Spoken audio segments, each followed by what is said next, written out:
Greetings and salutations, everybody. Welcome to my YouTube channel. My name is John Campea, and this is Open Mic. What is Open Mic? Well, you see, every day, Monday through Friday at 9 a.m. Pacific Standard Time, we do the John Campea Show. We cover a bunch of topics, and then the second half of the show, we take live questions. But here on Open Mic on the weekends, that's all we do, is we take your live open mic questions. And I hope you guys are indeed having a fabulous weekend. I know I've already had a really good weekend. Of course, a lot of you guys know who's been the talk of the news, of course, was the passing of Kobe Bryant. Now, look, I'm not going to be disingenuous. I was not the world's biggest Kobe Bryant fan or anything like that, but my wife really was. My wife kind of bonded with her family over it, but over Kobe Bryant, and his passing really affects her and affected the whole city. And I keep telling people that you'll never really understand what it was that Kobe Bryant meant to a lot of people if you don't live in the LA area. I know he's beloved all over the world, but last night, myself and a bunch of our friends, we went down to the memorial of Kobe Bryant as the Lakers held their first home game since his tragic passing. And this was one shot I took of Ann sitting down on the ground looking at all. You've never seen anything like this. And Ann was just kind of sitting down looking at all the stuff around her. I took this shot that I really liked. They were walking by Stephen A. Smith, which I thought was kind of interesting. These big billboards of people were sitting on the ground and writing things on the ground. They were also signing all these banners.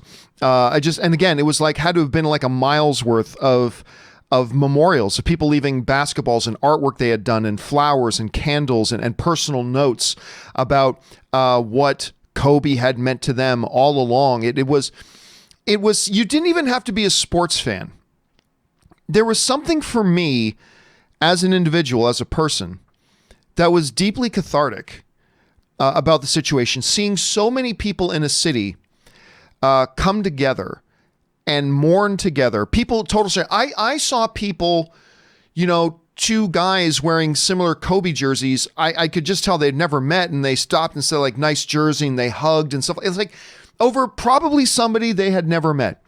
And it was just kind of something for me as an individual to be down there. Again, these are just shots that I took from there last night. For me as an individual to be there, to see all these people from all different walks of life, different ethnicities, obviously gender, socioeconomical status, orientation, rich, poor, left, right, didn't matter. Everybody was kind of coming together and mourning together and celebrating the life of one of their city heroes together.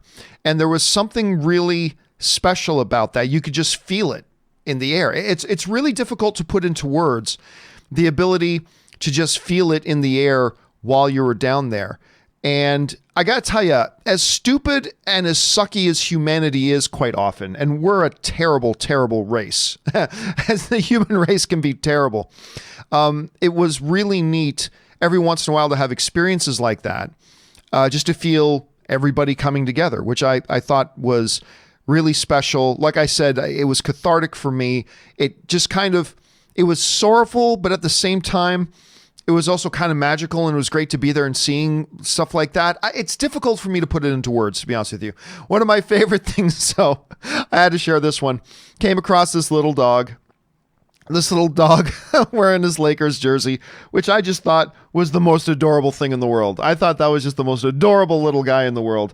It was great. So I just wanted to share some of my experiences there with you guys, and it was a really, really good night. And I hope you guys are having a fabulous, wonderful weekend.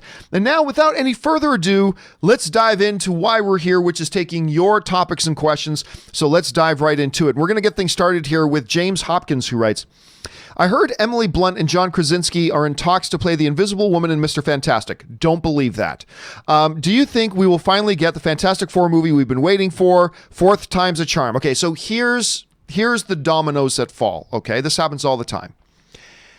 A single website that I have never heard of, doesn't mean it's not great. Just be clear, doesn't mean it's not great. I'm just saying, a single website that I had never heard of wrote on their blog that they have heard that Emily Blunt has met with Marvel for some kind of role.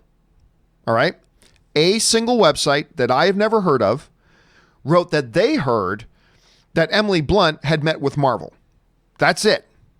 Single website that I've never heard of just said they heard that Emily Blunt has met with Marvel.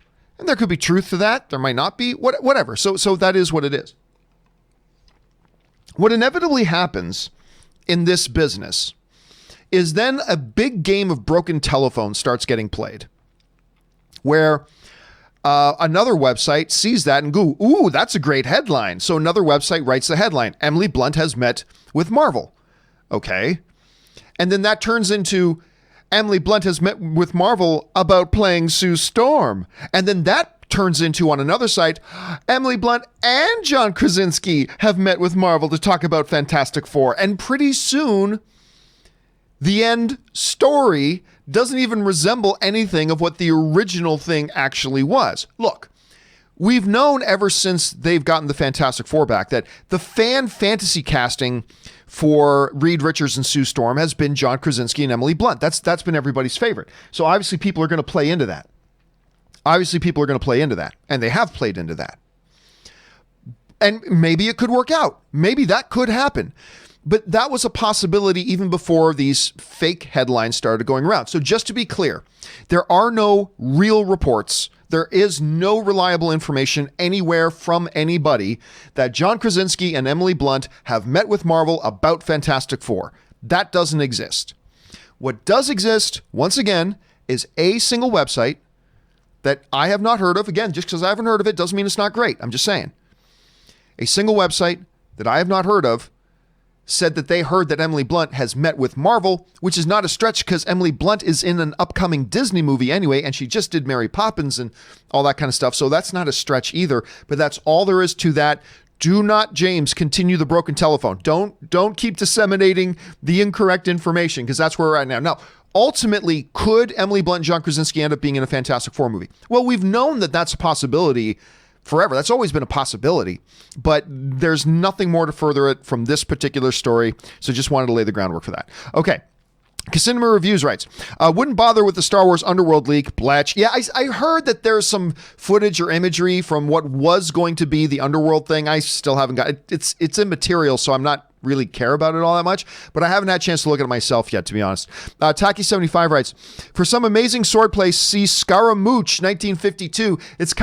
Scaramouche kind of has the classic Kung Fu movie motif of, you killed my friend, now I will go and seek vengeance with my sword. It's got that kind of a feel to it, but that's a good recommendation. Deep cut, Taki, deep cut. All right. Low24681 writes, so according to Variety, Owen Wilson was cast in Loki. Yep, and that's true. Variety has reported Owen Wilson has joined the cast. Owen Wilson of Shanghai Noon. By the way, Shanghai Noon is a movie that does not get enough appreciation these days. Owen Wilson, Jackie Chan, so good in that. Anyway, not so much Shanghai Nights, but Shanghai Noon, amazing. Owen Wilson of The Wedding Crashers. I love Owen Wilson. I'm unapologetic about my love of Owen Wilson. But yeah, apparently he has joined Loki. They're not saying what role. There's no details yet about what it is playing. So it's difficult for me to have a really formed opinion about it, not even knowing what the role is he's playing. All I know is that I think Owen Wilson's a really talented dude, and it's never a mistake to add talent. I'll adjust my opinion of it once we know what it is he's playing and who he's playing. But in the absence of any of that knowledge, I like it. Just because I like Owen Wilson. All right, Harry Mudd writes, I've never been able to decide what was worse, The Happening or Mark Wahlberg's acting in that movie. You got to give Mark Wahlberg a pass. When you're in a movie that's that bad and that ridiculous, and Mark Wahlberg has come out since and talked about how bad he knew the movie was even as they were shooting it, what do you do? What are you supposed to do with it? I mean, only the director has the full picture of what this movie is supposed to be in his or her head. And he's got to communicate that to the actor to bring out whatever the performance is. We already know Mark Wahlberg is capable of very good performances. But that's just one of those movies, man, where I don't know what the actor was supposed to do. And if you want to read some entertaining stuff, go back and read some of the interviews from Mark Wahlberg talking about his experiences making The Happening. So I would go out on a limb and say The Happening itself was probably the worst thing. All right. Undead Sick writes, Hey, John, used to be a Steven Spielberg fan, but in recent years, he seems to have lost his mojo. Oh, I disagree. He's just been making Best Picture nominated films. No big deal. Projects he talked about like Black Hawk. Oh, thank goodness that never happened. A Steady Rain and Pirate Latitudes never got made. He seems to be only making history movies now, like The Post anymore. Thoughts? First of all, The Post was fucking awesome. The Post was a Best Picture nominated film. And before that, he just did this little movie called Ready Player One, which was awesome. So I don't know where you're getting this from. Hold on a second. Let me pull up something here. Steven Spielberg. All right. So, and by the way, I believe he also did Big, if I'm not mistaken. Hold on a second. Or BFG, I mean. Sorry about that. So, okay. So his last number of films. He did Ready Player One, which I thought was fantastic. I loved Ready Player One.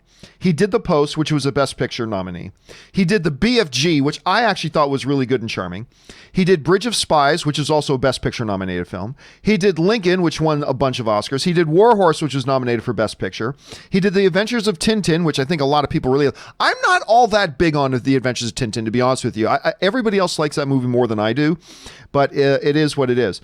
And then you get back to Indiana Jones and Kingdom of the Crystal Skull, which we all know is wah wah, but before that he did music, Best Picture nomination. War of the Worlds, everybody loves that. The Terminal, that's the one film to me that Steven Spielberg is not good. Before that, Catch Me If You Can, that everybody loves. Minority Report, I don't know where you're coming from. Just a little over a year ago, he did Ready Player One, and that was great. And now he's got West Side Story coming up, which is not a historical film, but rather a musical translation just to expand what he does. So I don't know, man. Everything this guy touches gets a Best Picture nomination or is really excellent and appealing to a lot of people, and he does different things. So, I mean, hey, look, it's as subjective as anything else. If you look at the work of Steven Spielberg lately and say, I feel like he's lost his mojo, then that's how it hits you, and that's how it appeals to you.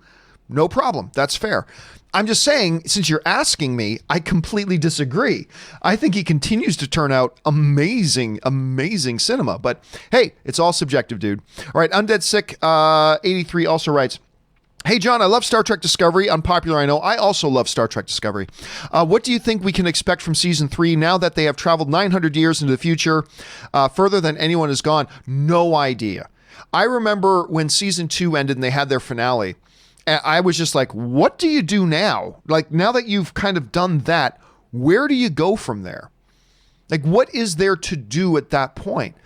And I remember thinking they might actually end the series with that. But no, they're doing a Season 3. So I'm very curious to see it. I'm excited to see what they do with it in Season 3. But I'll tell you what, I'm as clueless about what they're going to do. I don't even have the vaguest concept of what they might do, but I am looking forward to finding out.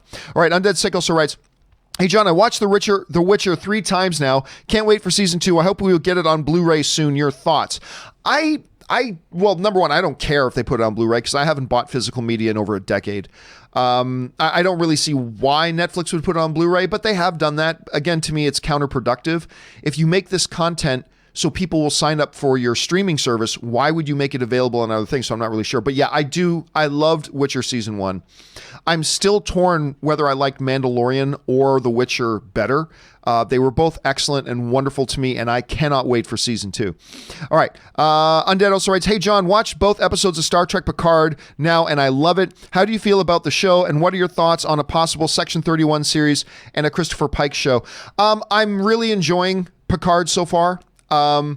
I'm having a very good time with it. I particularly like the first episode. The second episode is just setting up a lot of stuff, which is great. So I'm enjoying it. Don't care about a Section 31 series, but if they do a Christopher Pike show from the Discovery spinoff angle with his crew, I'm very, very intrigued by that. Very intrigued by that. Okay, let's see. Undead Sickles writes, hey, John, I want to say something about your comment on source material. I feel like if you make a movie or TV show about a game, comic book, or novel, you have an obligation to stay true to the source material. Fuck no, you do not. No, you do not. To both writers and fans of the material, no, you don't. You have no obligation to them whatsoever. You have an obligation to make the best movie possible. You have an obligation to make the best movie possible. There is no obligation to the writers. There is no to the writers of the original source material. There is no obligation to anybody. Your one obligation is to make the best movie possible. X-Men Days of Future Past is very, very different from the comic run of X-Men Days of Future Past. It's incredibly different, but it's one of the best comic book movies ever made. Their obligation is to make the best movie possible. Captain America Civil War is almost nothing like, aside from a few concepts, like a few overarching concepts, Captain America Civil War is nothing like the comic story run of it. But it is one of the best comic book movies ever made, because their obligation was not to be as true to the source material as possible. Their obligation was to make the best movie possible. That's their obligation. And so, no, I disagree. You do, because listen, a lot of source material stuff works great in its original medium, but it would not translate particularly well as a direct translation to film, because they're on different mediums. Just because it works on a printed page doesn't mean it'll work on a big screen. So you got to do adaptation. You got to make the best thing possible. So no, I disagree with you 1000%. That is how you make bad television. That is how you make bad movies. That is not the right way to go. That is not the right way to go. Now, there's going to be some source material that is much, that you will end up with a better on-screen product if you stick closer to the source material. But again, that goes back to the primary rule, the prime directive, if you will, of filmmakers from source material, to make the best movie possible.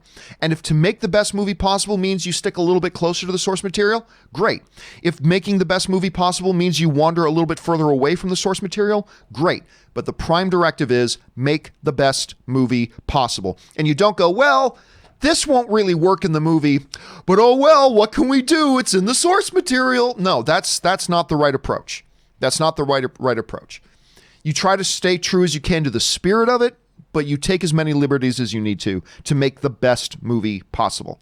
Anyway, Bullet 1510 writes, I pre-ordered The Child from Sideshow. Oh, the Baby Yoda. I'm sure they are counting their money hands over fist right now, from Sideshow today, and saw something there I'm sure you'd love. A life-size Talkie Tina doll. Oh my God, from the Twilight Zone.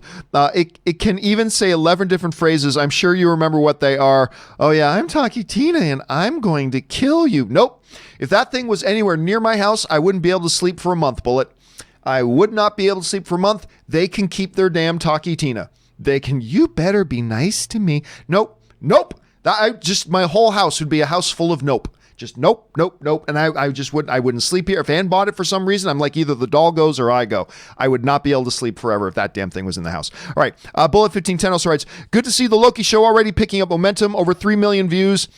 And 1 million likes in 24 hours for a quick behind the scenes video with Tom and newly dyed black hair training. And now Owen Wilson is joining the cast. I cannot wait. What about you? Well, listen, I love the Loki character and I love Tom Hiddleston. I think he's great in the character. A lot of people forget the way Tom Hiddleston got the role was he was actually auditioning for the role of Thor in the first Thor movie. And he came close to getting the role of Thor. And they liked him so much that they thought, what if we went with this Chris Hemsworth kid, but what if we made you Loki? And oh my God, he doesn't get the credit he deserves. I believe Tom Hiddleston as Loki deserves a lot more credit than he gets for helping make the MCU what it is. Of course we talk about Chris Evans, and of course we talk about Robert Downey Jr. Of course we do.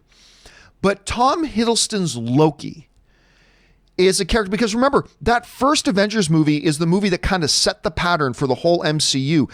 And part of the thing that made that movie, in my opinion, the greatest comic book movie of all time, is the Loki character. And I don't think he gets enough credit. So yeah, I'm very, very excited for the show, man. I'm very excited for the show. I can't wait to watch it. Chipper writes, I've been seeing trailers for the rhythm section and thought how much I like Anne Hathaway.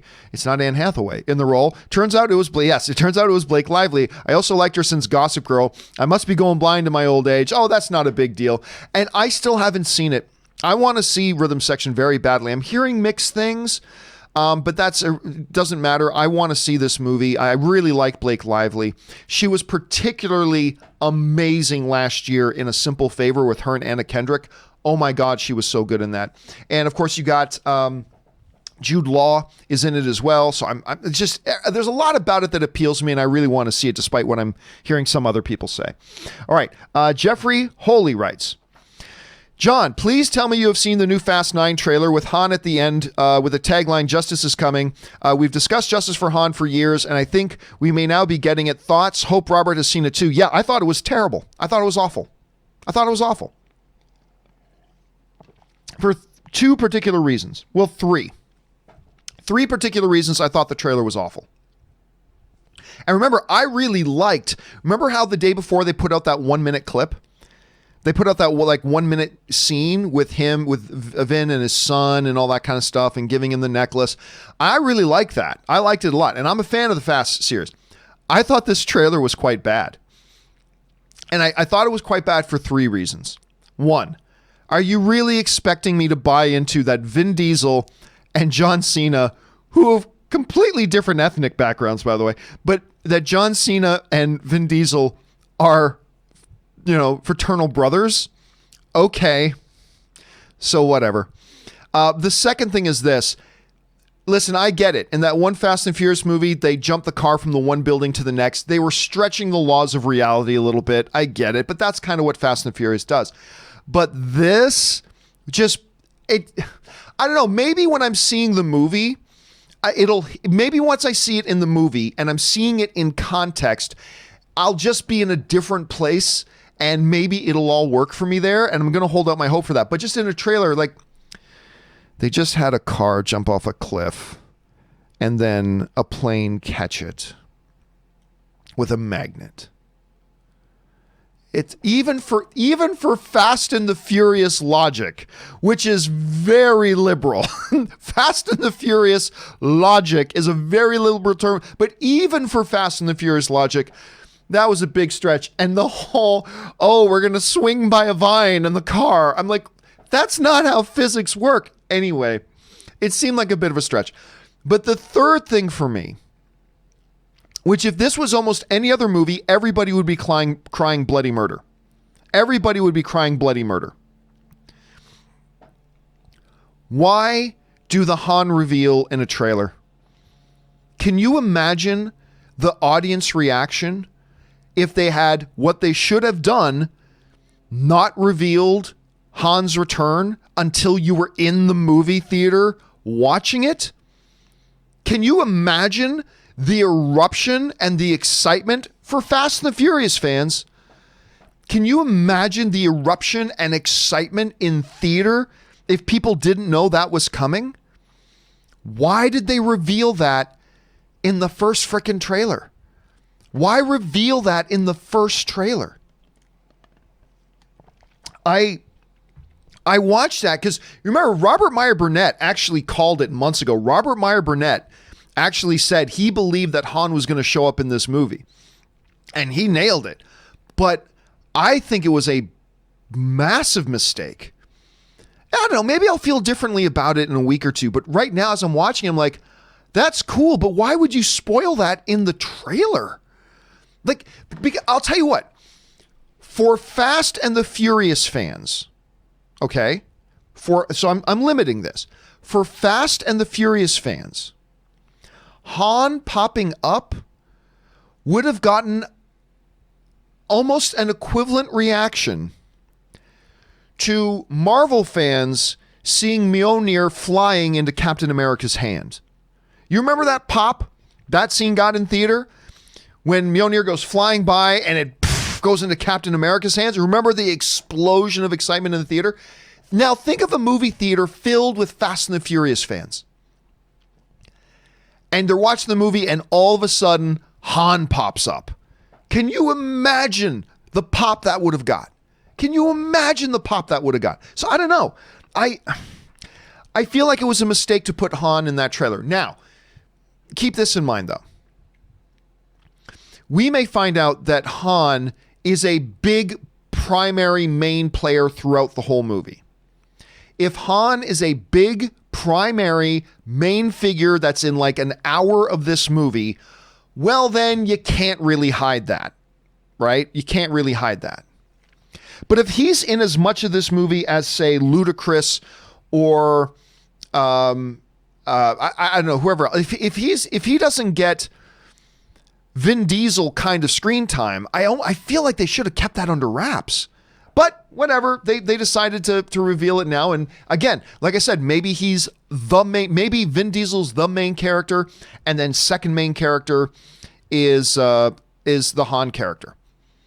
And if that's the case, then I get why they would put it in. But for now, I just kind of feel like, why would you show that now? I just feel like they robbed all the fans, all the Fast and Furious fans, of this big, incredible moment in the theater. Instead, now it's been spoiled in a trailer. So I don't know. It's too early to say. We'll just have to wait and see. But for now, I much preferred the 1 minute clip they showed 2 days before they dropped the trailer than the trailer. So for me, I'm just going to keep going back to that 1 minute clip because that's the one that got me excited, but we'll have to wait and see. All right. Joe Cool writes, Sam, what we need is a few good taters. Smeagol. What's taters? Precious, what's taters, huh? Sam, potatoes, boil them, mash them, stick them in a stew. Lovely big golden chips with a nice piece of fried fish. Such a great moment. I mean, one of the great things about the Lord of the Rings movies is also all these the mundane moments, right? Even the mundane moments carry great, beautiful moments, right? Whether it's talking about second breakfast or different ways to prepare taters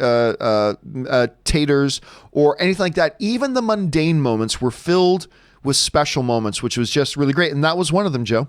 All right, Josh Bing writes, hey, John, had the day off on Friday, so I watched Fighting with My Family, Joker, and Hobbs and Shaw. Nice triple feature. The first film was fantastic. Joker is cinematic gold. Joaquin's performance, wow. And the third film was entertaining, was entertaining as I don't know what. Yeah, I enjoyed Hobbs and Shaw. I got a big kick out of Hobbs. Not the greatest of the Fast and the Furious franchise, but it was a really entertaining movie. I had a good time with it. Joker is Joker, Best Picture nominee, and Fighting with My Family, ranking right up there with the most underappreciated movies of the year. Fighting with My Family was a movie that had no business being as charming and as heartwarming and as fun as it was. And I just really enjoyed it. If you haven't seen Fighting with My Family yet, take Josh's advice and go check it out. Nice triple feature, Josh. That's a day well spent.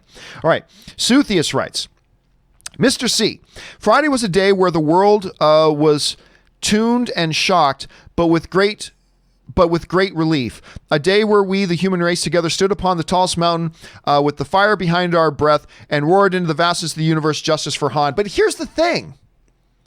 It's not justice for Han. It's just that he never died. So no justice for Han was required. See, that's the thing. It's not justice for Han.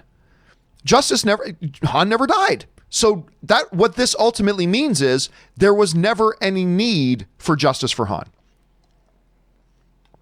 Justice for Han suggests that Statham killed him and there needs to be justice for that great injustice that was done.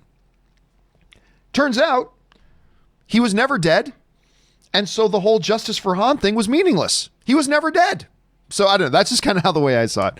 Anyway, Joe Cool. By the way, Han had it coming. All right. Joe Cool writes, hey, John and crew. I think that the Academy should add a technical award for best trailer editing. No, they should not. For me, some trailers are more memorable than the movie itself. What do you think? Nope. Absolutely not. The Oscars are about the movie. Every single Oscar category is about the movie, not about marketing that gets made for the movie, not about best catering on a movie set. Well, that's not in the movie. You know, you don't do an Academy Award for best trucks used to transport cast from the holding area to the set.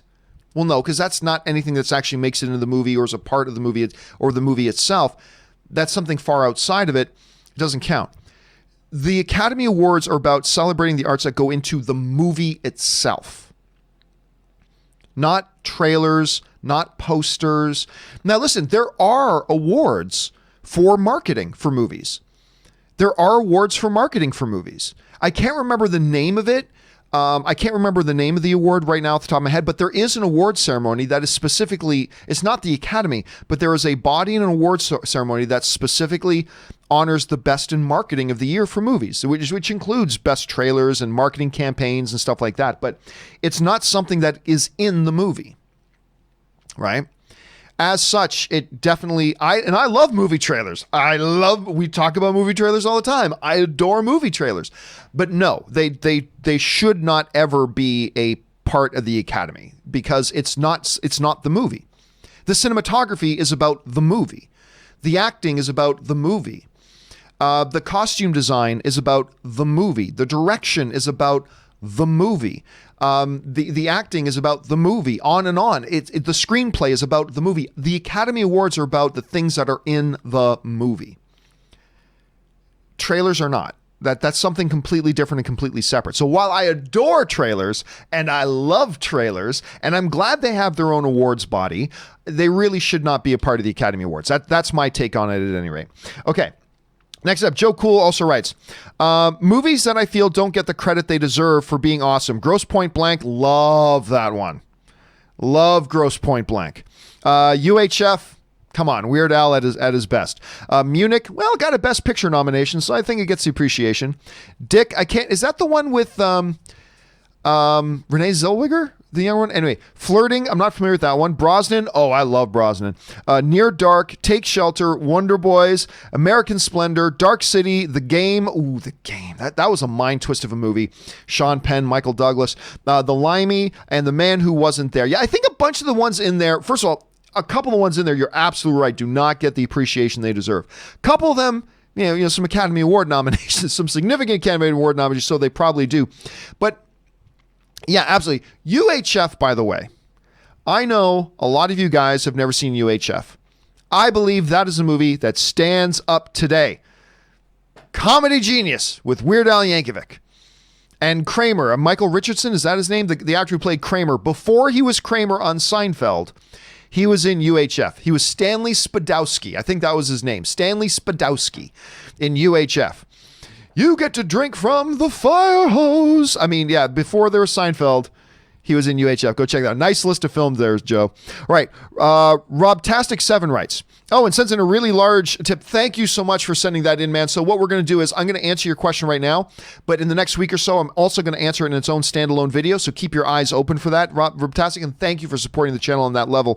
Robtastic writes, bro, I've been watching you since the AMC days. Thank you so much. You shoot it straight and are on the level of regular everyday people. This is why you have so many followers and really are respected. Keep it up. Plus, get a chair that's comfortable. I am. This weekend, I am getting a new chair. We've been joking about this decade-old chair that is completely uncomfortable, wrecks my back, is terribly difficult to sit on. It's so uncomfortable. But I'm actually going out to get one this weekend. Here's the thing. I've been waiting so I can also take Jonathan Voico, Fact Checker Jonathan, with me, because Fact Checker Jonathan is going to be doing a lot of the editing on our documentary. And the editing of the documentary is going to be done here on this computer. And so Jonathan's going to be spending a lot of time sitting in whatever new chair we get as well. So I want to make sure he gets a say in the chair that I get, because he's got to sit in it a long time too. He's going to be sitting in it for months, helping me edit this film. So I'm going to take him with me. So sometime this coming week, you will see the debut of a new chair. You will see the debut of a new chair. So Rob, thank you so much for sharing. We won't make a standalone video on this because it's not a question, but dude, thank you so much for the support. Thank you for reminding me to get my chair, and it is coming this week. New chair is coming this week. I'm all excited. It's going to be my first new chair in like 10 years. I'm very excited. All right. Monkey D. Lenny writes, you talked about the coronavirus affecting the release of Mulan, but what about the Sonic movie, a film that was tracking to bomb before the virus was even a factor? By losing the overseas box office, could we be looking at a bomb of historical proportions? Well, look, it's going to have an effect on many films. And by the way, Sonic is actually tracking to have not a bad little opening weekend. It's actually tracking, not a great weekend, not a smash hit weekend, but it's actually tracking to have not a bad little opening weekend. So look, every film that has any kind of international release is going to have some effect on it because of what's going on in China with the coronavirus and all that kind of stuff and the theater shutting down over there. Yes. But the Mulan situation is a unique situation because this is a movie that is a big Western movie that is made, you could make an argument, is specifically made to appeal to Chinese audiences, the second biggest film market in the world. And Sonic was not made specifically with the market of China in mind. Mulan was. And so Mulan is going to feel an effect much bigger than most other films, depending on how this all plays out. So will there be an effect on Sonic? Sure, but let's be honest, I don't think Sonic was ever going to be a big hit in China anyway. Mulan could have been a very big hit in China. So the impact on Mulan is going to be significantly bigger than it would be on Sonic or any of the other movies that are going to get a Chinese release. An effect on all of them? Yes. But Mulan's in a different category, I believe. I believe Mulan's in a different category. Joey Bishop, that's the name of Aaron's dog, writes, good idea for a subscription show, but I think short YouTube vids won't attract an audience to subscribe, might limit growth. Short vids won't get people hooked, woven into daily routines like long vids. Idea, free show Monday, Tuesday, Wednesday, paid Thursday and Friday, my 1 cent. No, that would never work. Why would people, if people were getting the free show 3 days a week, why would you pay $10 a month just for two extra? Just for two extra? No, I think if I were to do it, and I doubt that I am, the daily release of short clips is exactly the way to do it. Like, I mean, let's put it this way. Let's say one of my favorite shows on television, like Pardon the Interruption on ESPN with Wilbaum and Kornheiser. If PTI were to go to a paid service, I would probably pay for it. But if they had Monday, Tuesday, Wednesday of their regular show on, and I was just going to get that for free anyway, then why would I pay $10 just to see the Thursday, Friday? I've got the majority of the show anyway. So listen, it's probably not something I'm going to do anyway, but I don't think that way would particularly work. You're giving away too much at that point. So I don't think that would work. Not that it really matters because I'm probably not going to do that anyway. But thank you for the idea, Joey Bishop, and thank you for thinking about it. I appreciate that, man. All right. Mr. 47 writes, yes, that's sweet justice for Han, although I don't think they should have brought him back. Trailer looks I think I might be done with these now. Well, I mean, let's watch the movie first. I mean, the movie might be the best of the bunch, right? Maybe it's bad, but maybe it's the best of the bunch. So we'll have to wait. I am very curious to see this. The Rock was able to make a Fast and the Furious movie without any of the other main characters, and that movie made over $700 million. I'm curious to see what a Fast 9 will do with all of the other characters except The Rock. So, The Rock, with Jason Statham, but The Rock, who is more of a mainstay in that universe than Jason was, The Rock does a Fast and Furious movie without any of the other main characters, makes over $700 million. Now you got Fast 9 with all the characters. It's going to be interesting to see how it does. Listen, I'm not a big fan of the trailer because of the reasons that I mentioned, but I'm a big fan of this film franchise. I didn't like 1, 2, and 3, but I've liked all the other films that have come since. And the Fast and Furious films have a special place in my heart for what they are. And who knows, this could be great. It could be the best one, but I'm very curious to see how it'll all turn out. Casinema Reviews writes, let's see. So I shouldn't be mad. You know what? Sorry, Casinema. I'm just not going to take any more questions from you regarding J.J. Abrams and stuff. I apologize, but we've covered the ground, man. We've been over it. There's just no use in recovering it again. Bryant at 4 Midwest Guys sends in a really large tip. Thank you for that, man. If there is a question in here, we will answer it right now, and we will answer it in its own standalone video in the coming couple of weeks. So keep your eyes open for that. All right, Brian writes, I realize with your documentary started, things have changed, but can you give what a full day in the life of John Campea consisted of before the documentary, trying to gauge where my devotion level needs to be, keep bringing on the filthy, trying to kill the lazy? I've already put out videos about that. I mean, you can look them up. I've put out videos that kind of hour by hour kind of marks a day in the life of, and what we do here and how we do things and all that kind of stuff. Without going down into the minute by minute basis, here's just a quick general overview. This is just a quick general overview, okay?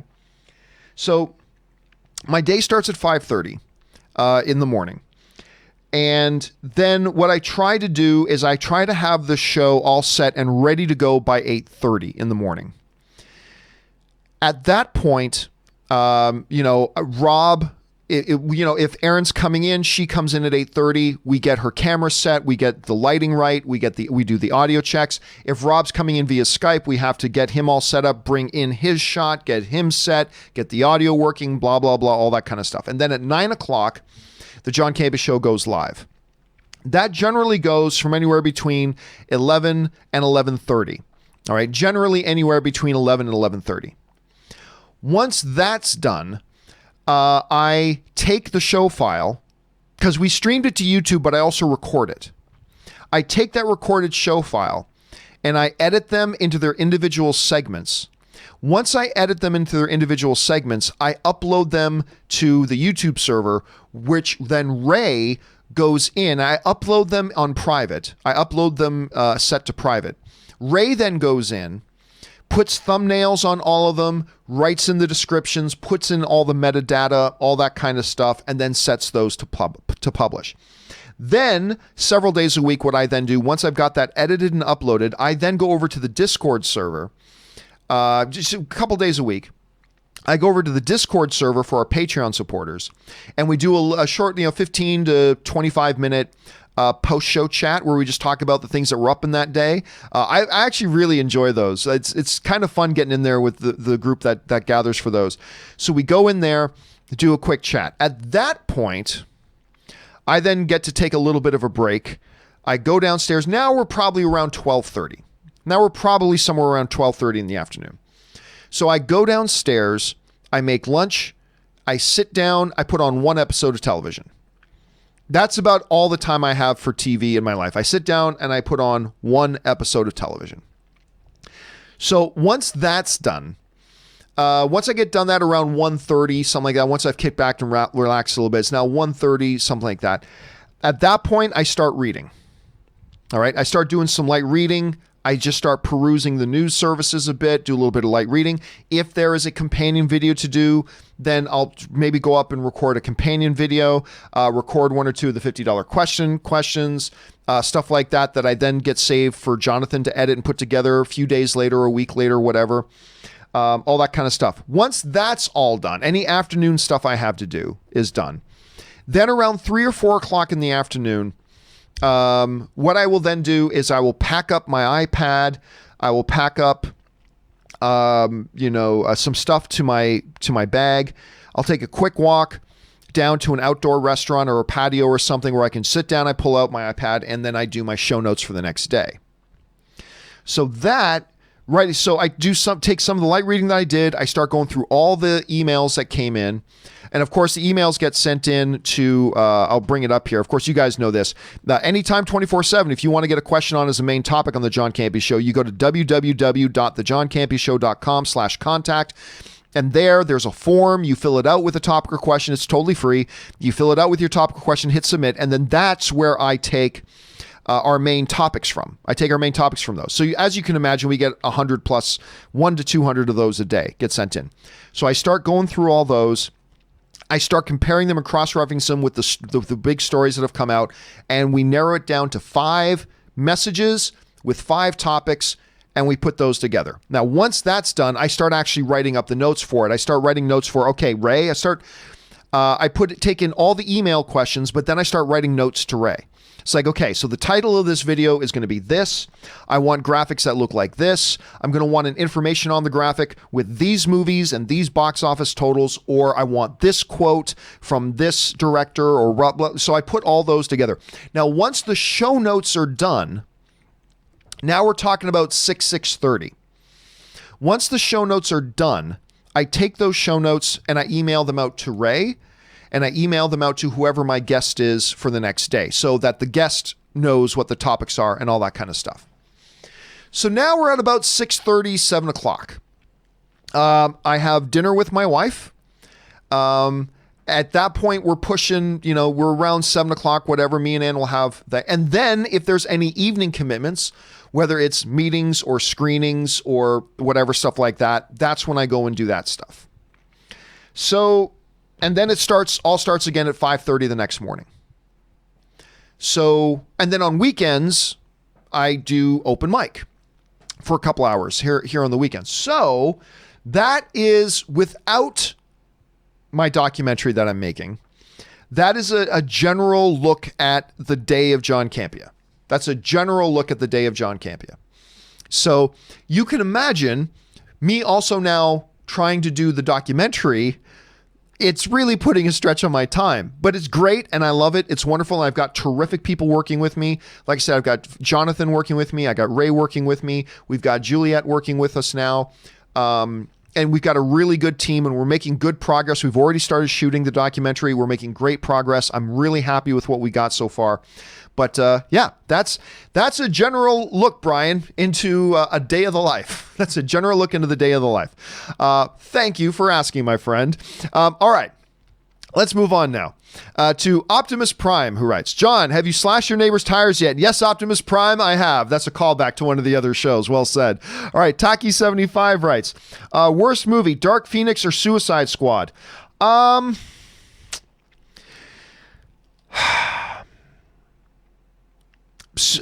Phoenix. Look, I'm on record. I don't think Dark Phoenix is as bad as, it's not good. It's not good. But I don't think Dark Phoenix is as bad as some other people make it out to be. But I actually got a real kick out of Suicide Squad. I know Suicide Squad's a hot mess, but I actually got a kick out of it. So I'll say Suicide Squad is the better film compared to Dark Phoenix. All right, Russell Amador writes, hey, John, I must say, wow, what a trailer. F9 really made some noise with that one. Cena as Toretto's brother. Toretto looking like he has the super soldier serum. Jets with magnets, picking up cars midair. As long as you suspend disbelief, you'll have fun. Yeah, see, that's the thing to me. Like I said, once I see the movie, if it can get me in that frame of mind, great. And look, with all Fast and the Furious movies, there is a certain degree of a suspension of disbelief with all of them. With all of them, you have to have a certain degree of a suspension of disbelief. The problem I have with this trailer, and again, once I see the movie, these problems may evaporate. These problems may totally evaporate and go away. The problem I had with the trailer was, even by Fast and the Furious logic, this is a huge suspension of disbelief. Like, we're now just getting into fairy tale land at this point. But again, once we see the movie, they may just get us into that mindset and it'll work perfect. It may work perfect. Right now, I'm not thrilled with the trailer. I much prefer the 1-minute clip they put out. I thought that 1-minute clip was fantastic. I thought the 1-minute clip was great. It gets to the heart of the characters and it sets up some real potential conflict and drama. And I really love that 1-minute clip. I'm not a big fan of the trailer. But again, that opinion may change. All right.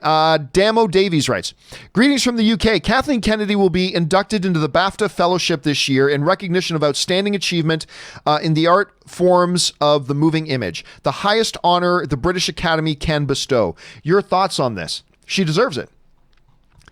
Listen, I know nobody likes to feel this way. I know nobody likes to think about it this way.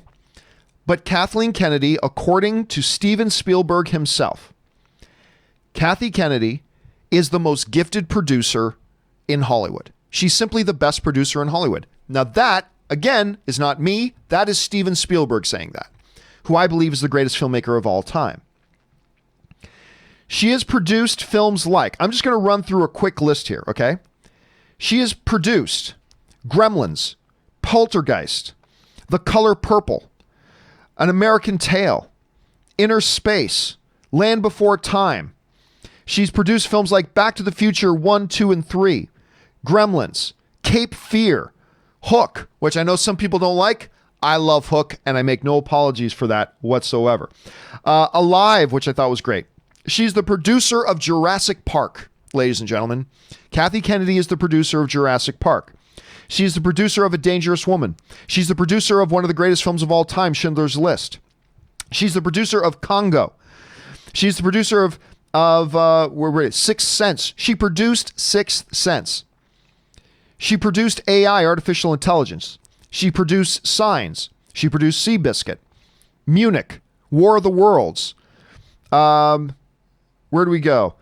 She produced Warhorse, Adventures of Tintin, Lincoln. And I can go back and go older than that. I can go older than that. She produced E.T. Like, you look at that resume. Show me another resume like that one. Now, look, I believe Kathleen Kennedy, who I'm a fan of, I believe Kathleen Kennedy should step down as the head of Lucasfilm. She's not in her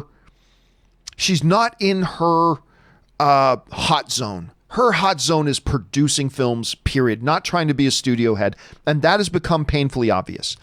But the fact that she hasn't done, in my opinion, a terrific job as a studio head does in no way negate the fact that she is one of the, if not the, greatest producers in the history of Hollywood.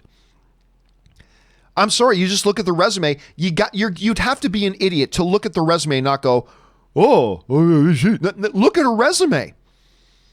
It's incredible. So we can be whiny little bitches and go, well, we don't like what she did with Star Wars, and I don't like what she's done as the leader of Lucasfilm, and you and I can sit there and whine like babies, boo-hoo, we don't like what she did with Star Wars. We can do that. But it doesn't change the fact that she is one of the all-time greatest producers. She has produced some of the most memorable, iconic films in history. And whatever way you and I may feel she's dropping the ball right now is completely irrelevant to the body of work she has done over the course of her iconic Hall of Fame career. Right?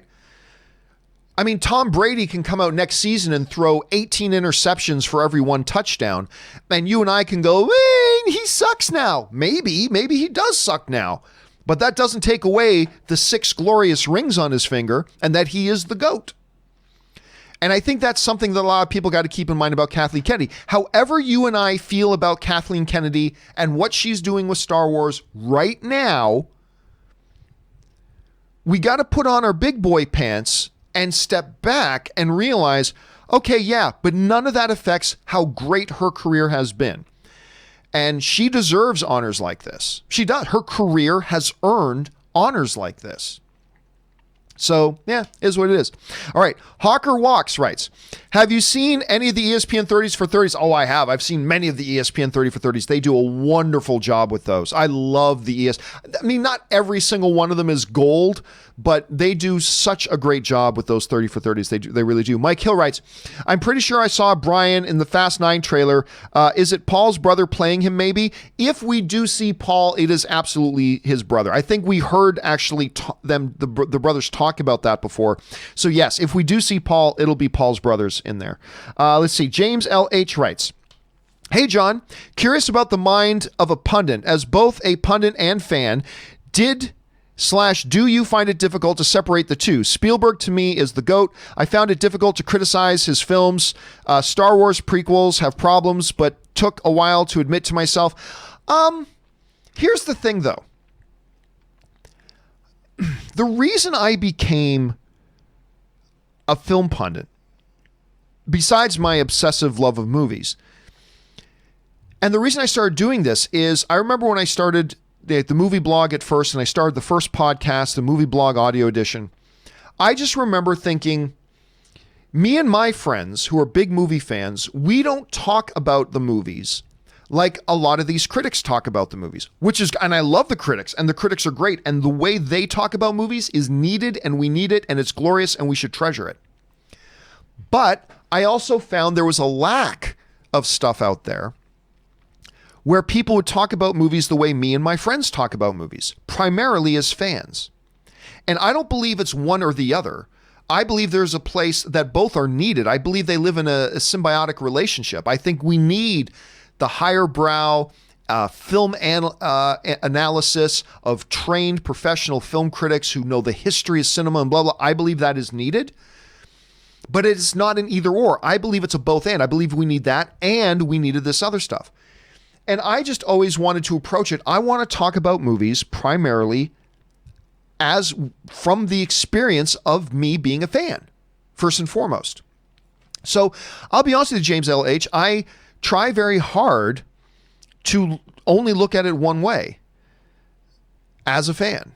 I'm just a big movie fan. Look, I've said this before, and I'm not being facetious. I am just a fucking nobody from Hamilton, Ontario, Canada. I am a fucking nobody from Hamilton, Ontario, Canada, who happens to have a camera and an internet connection, and I stream stuff on YouTube. That's all I am. I am nothing more. I am no more. I am no less. And as a fucking nobody from Hamilton, Ontario, Canada, who just so happens to have a webcam and an internet connection, I just want to talk about my experiences as a fan in a pundit-like manner, but it is still all rooted in the fact that I'm a film fan. So I will speak passionately. You know, when I'll talk about Lord of the Rings, and I'll talk about the Riders of Rohan, you know, and get chills on my arms, and Rohan shall answer. I'll talk about the old Transformers movie and why it pisses me off so much. I'll talk very passionately on that level because I like you, I'm a fan, and I'll get passionate about this stuff. I do so in the shell, I guess, of a film pundit, because that's technically what I am, I suppose, a film pundit. But my film pundency is all based just on my experience of being a film fan, first and foremost. And that's it.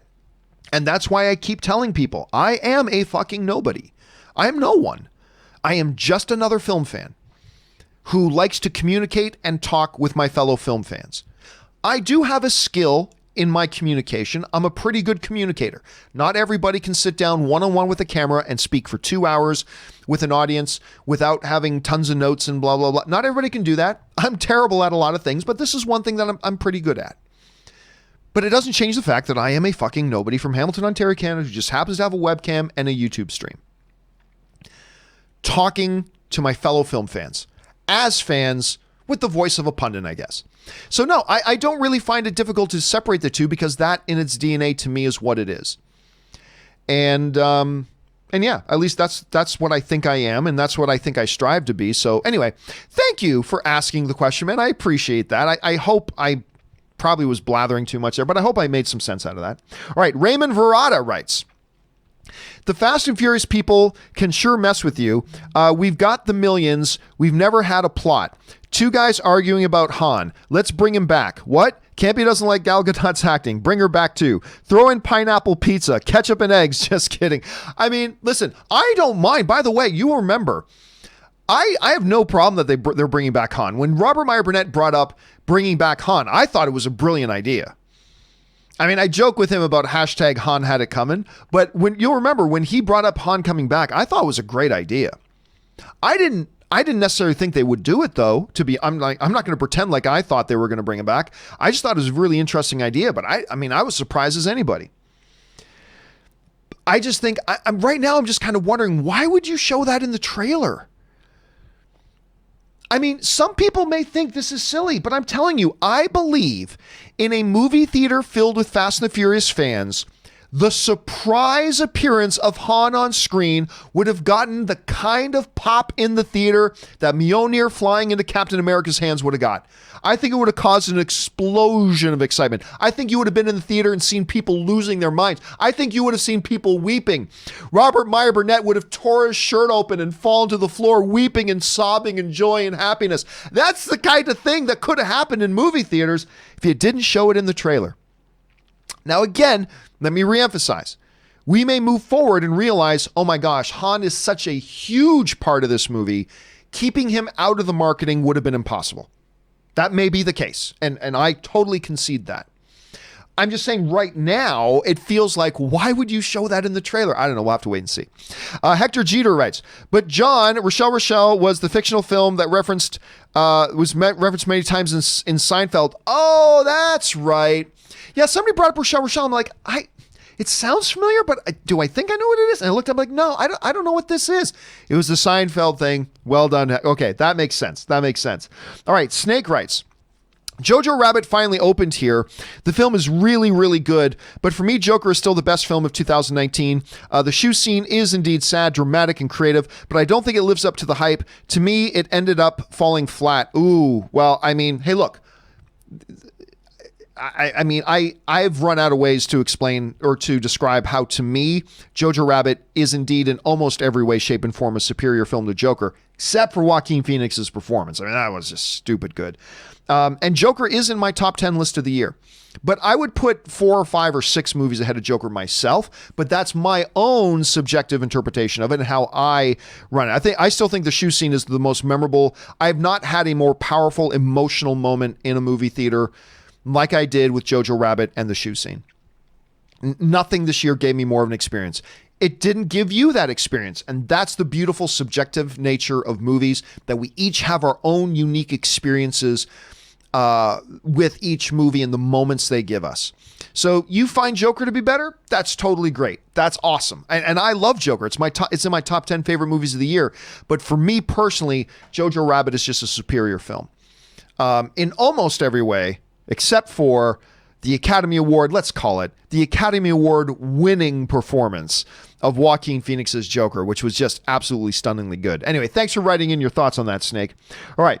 Iggy Riaz writes, a lot of shit has happened last year personally, so I haven't been keeping up. I'm still 2 weeks behind the John Campea Show, but when I saw the Fast 9 trailer at work, all I could do was jump up, throw my chair, and yell, "What, Han?" And I had to message it in. Again, you know, Robert Meyer Burnett's going to be on the show on Monday, and we're going to be in for a whole lot of I told you so. Because remember, Robert Meyer Burnett himself on this show predicted a long time ago that Han was going to be in Fast and Furious 9. He called it. He called it. And I thought it was a wonderful idea, but I didn't really think that would happen. But Rob called it. He called it. And if he pulls a little bit of an I told you so, well, damn it, he earned it. Because he did. He stepped out on a limb and he said what a lot of people thought was ridiculous, that he believes Han was going to be in Fast and Furious 9. And a lot of us thought, well, wouldn't that be great? But we didn't really believe it. I mean, Rob never claimed that he knew Han was going to be in it. He just really believed he would. And he was right. He was 100% right. So let's see how this all kind of turns out. And it's going to be interesting to hear Rob's. I can already see how it's going to play out in my head when Rob is on the show on Monday. But I'm going to be excited to see his excitement. I'm going to be excited to see his excitement. You know what I'm saying? So there you go. All right. Thanks for writing that in, Iggy. All right. James L.H. writes, John, so it's Super Bowl. Yes, it is. Very excited. I got a whole bunch of friends coming over tomorrow. We're going to watch the Super Bowl here. Going to be a good time. Admit as a soccer fan, I'm a casual NFL viewer, but I started following the 49ers in the 80s when UK TV began showing NFL regularly. I became an admirer of Montana and Rice. Oh, who isn't? So here's hoping for a 49ers victory, but it will be difficult. Dude, it's going to be a great game. If I had to put $5 on it, I would put it on the 49ers. But I wouldn't put $10 because the Kansas City Chiefs, when they are rolling and Patrick Mahomes is like zoned in, they are very difficult to stop. But Jimmy Garoppolo, what an incredible story. He comes into the NFL as a hot prospect, but he's drafted to the New England Patriots. He spends years as a backup, sitting behind and learning from the greatest quarterback of all time in Tom Brady. So then his contract expires and teams are lining up to sign him. He finally gets a shot over in San Francisco and he's been killing it. There's great drama and their defense this year is crazy good. Crazy good defense. This is going to be a great game and I cannot wait to watch it, my friend. I hope you have fun watching it too, James. All right. And yeah, Montana to Rice, dude. Montana to Rice. All right. John McKinney writes, The Hunchback of Notre Dame from 1996 is my favorite Disney film, tied with Who Framed Roger Rabbit. I never read the original book by Victor Hugo. Is it worth a read? I've also never read the original book. I like the best person to ask that question is actually Rob. Rob reads more. I mean, I read, but I'm not as dedicated of a reader as, say, Robert Meyer Burnett is. And so I've never read the original one. But man, that Hunchback movie, when you really sit back and watch it, it is a dark film with some really dark elements to it. You'll burn. Oh, I mean, there's some real adult themes and really, really dark film on many levels, but it's a really good movie, man. It's a really good movie. Doesn't get the love it deserves, John, and I'm glad you're showing it some love. Yeah, I'm waiting. But again, I've never read the original book, so I don't know. But I do know. I mean, I've seen a lot of the older black and white movies, but this animated film was truly worthy. I like it a lot. It's just, man, it's darker than you remember. It's darker than you remember. Anyway, thanks for bringing that up, dude. All right, 50 Shades writes, wish me luck, John. Tonight I'm flying to Turkey to get a hair transplant surgery, not because everyone can have perfect hair like you and Robert. Oh, God, my hair is a mess. I started losing my hair at age 16, and by 24, I went full George Costanza. Never again. Well, listen, one of the great things we have in our lives is that we live in a world where we can make up some cosmetic things. If you're going to get some cosmetic stuff done, good on you. Here's the thing. You guys notice I just got my hair cut recently, right? True story. Not that anybody asked. True story. I used to have like hair down to here. Like back in my music days, I used to have the big long hair pulled back in the ponytails. I was rocking my guitar and all that kind of stuff. But once I cut my hair, it has become almost impossible for me to grow it out. And here's why. You might start to recognize it a little bit when my hair starts getting a little bit longer. I have like 3 massive licks in my hair that make my hair impossible to manage. It's just impossible to manage. My hair sucks. If I wanted to grow my hair out, I would have to disappear into the woods for about a year and let my hair really grow out so its own weight kind of counters the effect of the lick in my hair. And so I always start to grow my hair, and my wife doesn't like it when I cut my hair. My wife wants my hair to be a bit longer. Not like my old rocker days when it was that long, but my wife wants my hair a little bit longer. The problem is, as soon as I try to start growing my hair looks so bad. I have the worst hair. I'm a fucking ugly chud as it is, but my hair is terrible. And the only way I can actually manage my hair is to cut it so short that I can brush my hair with a face cloth. That's pretty much the only way my ridiculous, stupid hair can even just look passable and presentable. But Rob, I admire Rob's hair. Yeah, I look at it. Anyway, so you're taking care of some stuff cosmetic for yourself. You go do that, man. Best of luck to you, dude. All right, John McKinney writes, I disagree with you on the first Mortal Kombat movie from 1996. Is it perfect? No. Is it Oscar worthy? No. But it's a damn great movie. To each their own. P.S. Mortal Kombat Annihilation sucks too. Oh no, make no mistake. Mortal Kombat is a terrible movie that I love. It's one of those movies, man. Of course, you can sit down with the biggest lovers of that movie. I am one of them. I love watching Mortal Kombat. I love that movie. Christopher Lambert as Raiden. How ridiculous is that? Anyway, I love that movie, but it is terrible, right? But I don't care that it's terrible. I cherish it and adore it anyway, but it is truly a terrible movie. If you think it's a great movie and love it, good on you. You and I can just love it together and disagree about whether we're loving it for the right reasons or not. But you and I can just sit back as film fans together, brother, and we can just both love the movie. I love it. It's terrible, but I love it nonetheless. Anyway, that's just me. All right. Thanks for sharing that. And I'm very, very curious, John. I'm very curious to see how this new one works out. For those of you who missed it, there is a new Mortal Kombat movie coming. They're producing a reboot, a remake, what have you. And I'm very excited about it, but I'm also a little bit nervous about it because while James Wan is producing it, that's great. He's not directing it. It's a first-time director. And the writer of the film is a writer who's never had any of his screenplays made into movies before. And that makes me a little bit nervous. That you got a first-time screenwriter, at least first time getting their stuff actually produced, and a first-time director. I'm not going to lie, it makes me nervous, but I'm still very curious to see what they come up with and what they do with this movie. All right, 50 Shades of Geek writes, This is the second part of the surgery. The first part was over a year ago. The results are unbelievable. If you or someone watching knows someone who's struggling with hair loss, I can't recommend enough. It's not cheap, but it's worth every penny. Well, good on you, man. Hey, listen, you do things, brother, that make you happy. If that's making you happy, good on you, and I'm glad it's working out for you, my friend. All right, Thunder Knight writes, with Han coming back for Fast and Furious 9, do you see Gal Gadot returning at some point? Listen, anything's possible at this point. Anything is possible. I would not bet money against it. Do I think she's coming back? No. But I also, if Hound's coming back, why not? I'm just not going to put money against it. It's just that simple. Because if he can come back, anybody can come back. So, yeah. So do I actually think she'll be back? No. But could she? Yeah. If you set the over-under at, say, 25, I'd set the over-under at 26%. That's where I'd put the over-under, 26%. So that's a legit chance. So we'll see. We'll see what happens. Suthius writes, over under 30% we'll see another Dragon Ball movie in the next 5 years. Fox previously owned the film rights. Now it's Disney. I love me some Dragon Ball, so I'm hoping. Okay, you know what?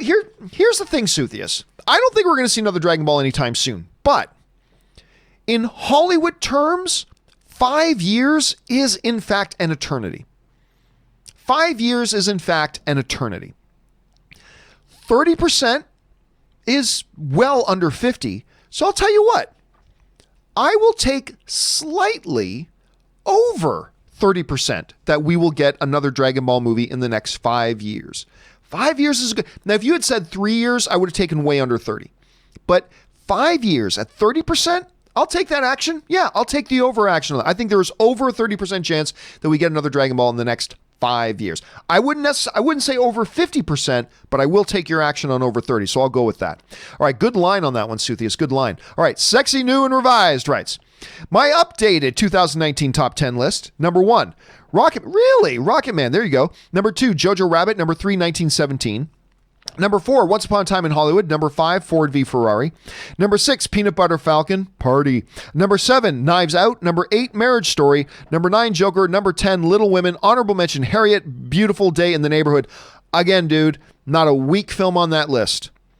Now, I ruffled some feathers with some people when I did my top 10 list of the year, and I did not include Once Upon a Time in Hollywood.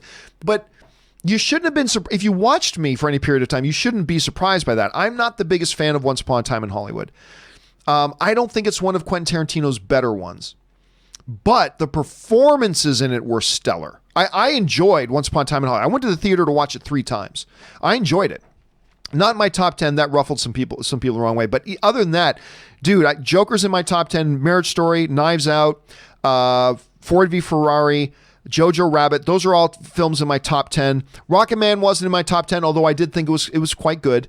And Little Women, I was very happy that I enjoyed that film because I didn't really like Greta Gerwig's previous film, which everybody else loved, Lady Bird. I got to admit, I'm not a fan of Lady Bird. So I didn't know. I was a little bit nervous about Little Women because, again, it was a Greta Gerwig movie that everybody was hyping up and so excited about, just like what happened with Lady Bird, and I didn't like that. So I didn't know what to think about Little Women.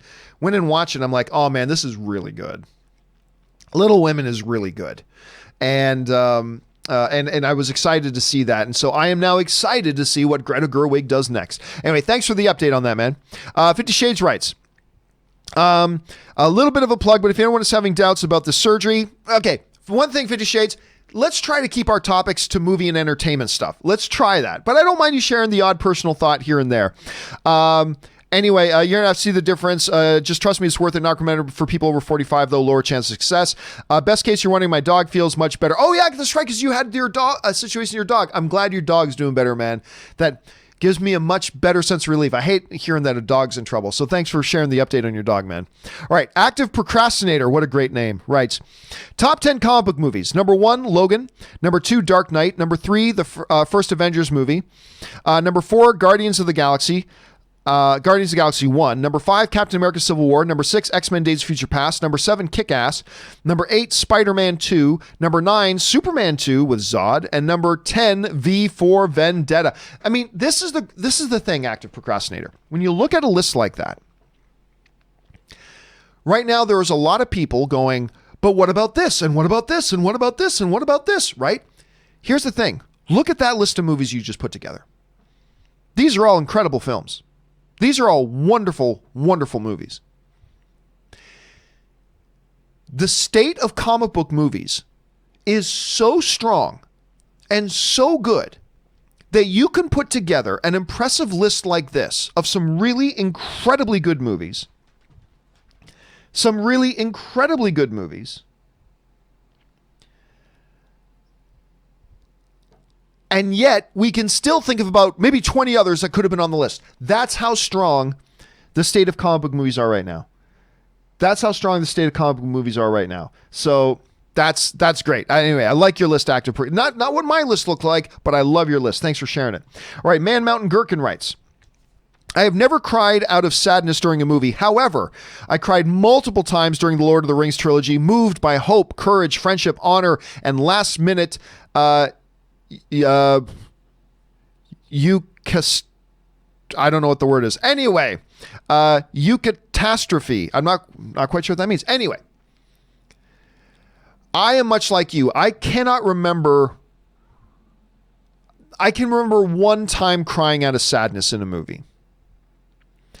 And that was Roberto Benigni's masterpiece, Life is Beautiful. That's the one I cried in out of sadness. The only other 4 or 5 times in my life that I've cried in a movie, like not got emotional, not just had the eyes tearing up a bit, but legit like cried in a movie, were all things like what you're just saying, Man Mountain Gherkin. Hope, courage, friendship, loyalty. It's that kind of stuff that really gets me. That's the kind of stuff like in My Best Friend's Wedding. Friendship, loyalty, that kind of stuff like in Best of the Best, honor, courage. That's right. These are the things that bring me to tears, like a blithering idiot tears. The one exception of the sadness rule was Roberto Benigni's film Life is Beautiful. Anyway, nice topic, Man Mountain, and I like your list. Thanks for sharing that, dude. And yeah, Lord of the Rings has definitely got a lot of moments in it. Absolutely does. All right, Jesse Price writes, Hey, John. I saw Jojo Rabbit last night and I loved it. The red shoe scene made me cry a little. I would like to thank you for opening my movie spectrum, and also I'm seeing 1917 tonight from a fellow Canadian kid. Thanks. Well, thank you so much for sharing that, man, and thank you for the super chat and supporting the channel on that level, dude. Really, really appreciate that. And listen, it warms my heart when people tell me that they check out certain movies just because they've watched our show. One of the things that I want the mission of the John Campea Show to be is I hope that when guys like me and Aaron and Robert are talking about movies and the films that have meant a lot to us, I hope, I don't know if we accomplish it or not, but I hope that us sharing our experiences encourage other people to go out and try these other movies that maybe they've never tried before. Or try a different style of movie than maybe they've ever tried before. And that's always something that we hope to do here. And it really warms my heart, Jesse, when you write in and share that, hey, I saw these movies because you talked about them and expanded our horizons. Thank you. Because you know what? That happens to me too. You guys expand my horizons as well. You guys have turned me on to shows like The Expanse or Harley Quinn or whatever, shows that I hadn't checked out, and you guys expand my horizons. And I hope we get to do the same for you, and all of us as film fans get to do that to each other. That's when a film fan community is really firing on all cylinders. So thank you for sharing that, Jesse. I really appreciate it, man. And enjoy 1917, dude. It's probably going to win Best Picture at the Oscars. Probably going to win Best Picture. I hope you enjoy it, man. All right. Next up, Ben Rayner writes, love the Fast 9 trailer. Has anyone talked to Rob? Is he okay? I survived the excitement from the end of the trailer. Hashtag Justice for Han. That was a cool moment, I have to admit. Great moment in the trailer. But again, I'm just like, why put that in the trailer? Why put that in the trailer? Like, what an amazing moment that would have been in the theater. But, I mean, again, though, from a marketing point of view, it certainly is causing lots of buzz, and that's the point of marketing. Get the buzz meter up, right? That is the point of marketing. And if you can't argue that it didn't do an incredible job creating buzz. Certainly did. I still think they should have saved it for the movie, though. But no, I haven't talked to Rob yet.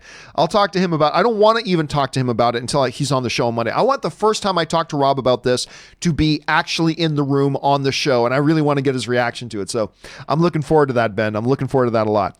All right. Clever to Swear writes, currently watching The Blacklist, a husband discovered a profound secret about Spader's character.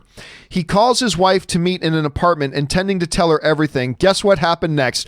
I'm telling you, dude, even the best TV shows and movies have this unbelievable, terrible cliche of the I can't tell you now, meet me at death's peak.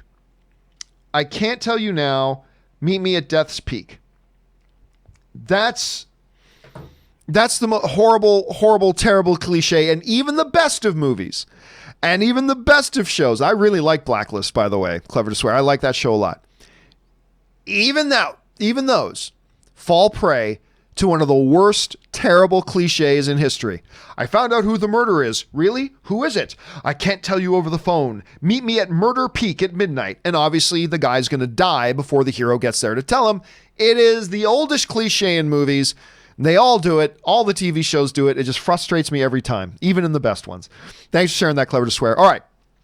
Next up, Angela Palma writes, I don't know if I'm in the minority, but I really dislike Hulu's user interface design. You know what? I got to tell you, I'm not a big fan of their user interface. I love Hulu, but I'm also not a big fan of their user interface, to be honest with you.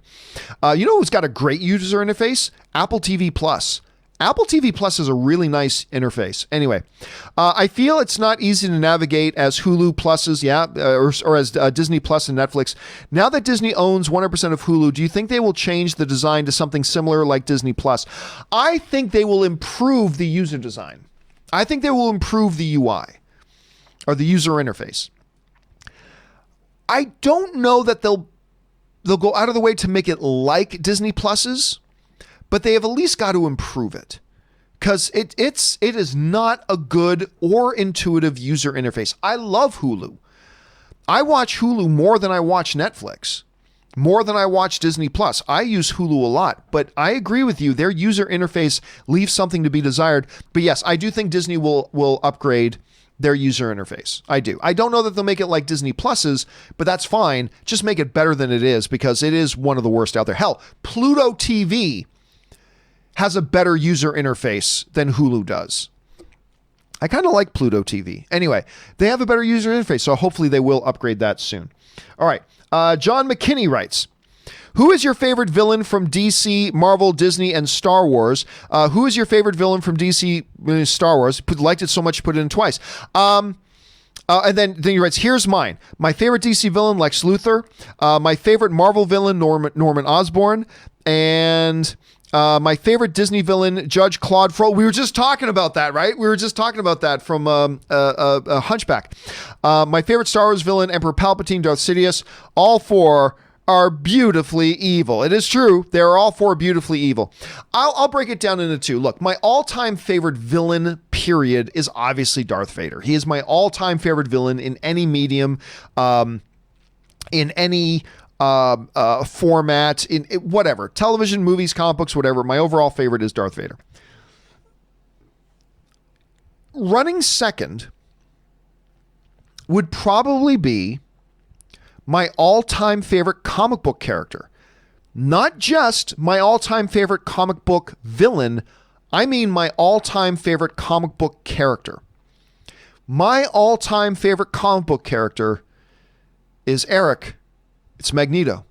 Magneto is my all-time favorite comic book character. He, not only is he, big and powerful, but there are layers and dimensions to Magneto that makes him just one of the most compelling character studies in all of comics. So whether he's the hero, like in Age of Apocalypse, whether he is sometimes the anti-hero, or whether he is, as quite often he is, the straight-up villain, Magneto is right up. So my number one has got to be Darth Vader. But in the conversation has to be, besides Darth Vader, is Magneto, who is beyond just as a villain. He is my favorite comic book character of all time. So that one I got to put in there too. I like your picks, McKinney. And by the way, my wife's favorite Star Wars character is Palpatine. So Anne would totally be on board with you. Anne would totally be on board with you with your pick there. All right. Let's see. Next up, Ryan Lohner writes, Jurassic World. That is one big pile of shit. Listen, though, I like Jurassic World. I like Jurassic World, and I even like Jurassic World Fallen Kingdom. I think Jurassic World Fallen Kingdom is the best Jurassic World movie since the first Jurassic World. Again, not a high standard, not a high bar, but I like that one. I'm looking forward to seeing what they do with this next one. I really am. I'm actually quite excited to see what they do with this next one, especially with the original cast returning. All right, let's see. Naveen Chandra writes, where'd Naveen go? There it is. Hi, John. Big fan of your show. Thank you so much, Naveen. I appreciate that. Have you seen the movie Megamind? Oh, with Will Ferrell doing the voice. Yes, I have. I love it, and I think it's one of the most underrated animated movies. I'm not the biggest fan of Megamind, but I do enjoy the film. If I'm remembering it correctly. I even got a chance to sit down with Will Ferrell and talk to him about Megamind once. It is a clever movie. Again, it was kind of, at first, like many, many movies like it, that promise that this movie's about the villain, but he's not really the villain. Anyway, I did dig Megamind. And you're right, it is a movie that has kind of disappeared. Nobody ever talks about Megamind. If you're into animated films, in particular the superhero genre, you should do yourself a favor and just check it out. I don't think it's for everybody, but it's definitely charming. It's definitely got some laughs in it. So if you're intrigued by it at all, take Naveen's advice. Go and check it out because you might actually have a really good time. Thanks for sharing that, Naveen. All right, Jim Riley writes, I think Bad Grandpa with Johnny Knoxville was the hardest I've ever laughed in a movie. What are your thoughts on the movie? I enjoyed Bad Grandpa. I remember, actually, speaking of, I got a chance to sit down with Johnny Knoxville and the kid from the movie and talk to them about it. I think I interviewed them in Las Vegas, actually. Anyway. Not my favorite movie, to be honest with you, but no doubt, Jim, there are moments in Bad Grandpa, a little few and a little far between, but there are moments in Bad Grandpa that will almost make you laugh yourself sick. Again, overall, I'm not the biggest fan of it, but it is enjoyable, and oh my God, there are moments in it that you are totally right about that, Jim. You will laugh incredibly hard. Will it be enough to make it a great movie overall to you? That's up for the individual to decide, but there's indisputably some really, really big funny moments. Absolutely. All right. Suthius writes, I finally saw Dark Fate. Quite enjoyed it. My second favorite after Terminator 2. I know the storyline is much the same, but it was fine nonetheless. I love Davis and Luna as Grace and version 9 respectively. I think Arnold's best acting from a Terminator film, best fight scenes in my opinion. Listen, I liked Terminator Dark Fate more than most people. I didn't think it was great, but I enjoyed it. Does it have its problems? Absolutely, undoubtedly, can't deny it. Of course it has its problems. But I think it's the best Terminator film since Terminator 2. You know, it's funny, Dennis and I were both talking about that. By the way, did you guys catch Dennis Zen on the show yesterday? So great having Dennis in. Anyway, Dennis and I were talking about it. I think it is clearly the best Terminator film since Terminator 2. Again, much like the Jurassic World conversation, that's not necessarily a very high bar. We haven't had a lot of excellence in the Terminator universe since Terminator 2. But that being said, I do think it's the best Terminator film since that movie. Not great, but you're right. Mackenzie Davis I thought was really good in it. I enjoyed Arnold in it. I always like seeing Linda Hamilton, and a lot of the fight scenes were great. Again, some big problems with the movie. Not a great film. But overall, I enjoyed it. I did. I had a good time. I didn't rush out to see it in the theater 2 or 3 times, but I watched it once and I had a decent time. So, yeah, you and me both, Suthius. All right, next up. Big Head writes, what are our chances of an Arrow movie in 5 to 10 years? Maybe they go back to the 2008 rumored Green Arrow escape from Supermax, an escape movie with the huge DC rogues. Line up your thoughts. Listen, I was just saying, Big Head, a little bit earlier, that 5 years in Hollywood is an eternity. Anything can happen in 5 years. 10 years is like like the multiverse. 10 years is basically the multiverse. 10 years, anything, any possibility, and 10 different versions of those possibilities could happen in the next 10 years. So what are the chances of an Arrow movie specifically in the next 10 years? I would say probably pretty good. Probably pretty good. Because, I mean, look, depending on if the comic book genre starts to peter out. If the comic book genre starts to peter out over the next 5 to 10 years, a Green Arrow movie could reduce its chances. But let's just assume that the comic book genre keeps motoring along. If it does, they're going to be desperately looking for new IP and things to bring to the screen. Green Arrow is definitely one of them. They've never done him in the movies before. So, yeah, 5 to 10 years. Again, the next 3 years, small chance. 5 to 10, I think a pretty damn good chance. That's what I think at any rate. All right. Evelyn writes, did you get around to watching the Fast 9 trailer? I did. We spoke about it at length. Again, I'm not thrilled with the trailer because, again, the suspension of disbelief seems too great.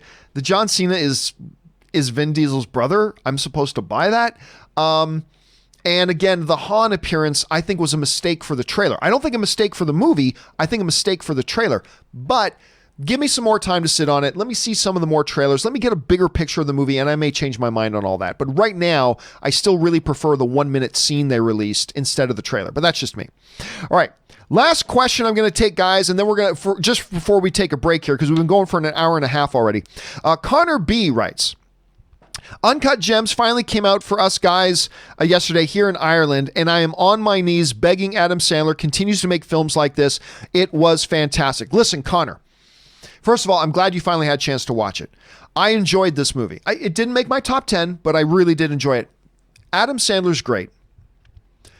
I have been begging Adam Sandler indirectly for years, ever since he did this little movie called Reign Over Me, which, by the way, is still his best performance ever, I think.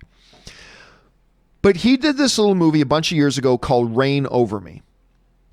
And that was the movie to me that made me go, Adam Sandler is one of the most God-blessed natural dramatic acting talents I have ever seen. I'm not saying he's Daniel Day-Lewis. I'm not saying he's Robert De Niro, but just as far as he's never even developed his dramatic acting chops. He's just got so much of it naturally that he was so good. And I have been speaking into the universe, begging, Adam, stop doing these crappy comedies you've been doing the last bunch of years.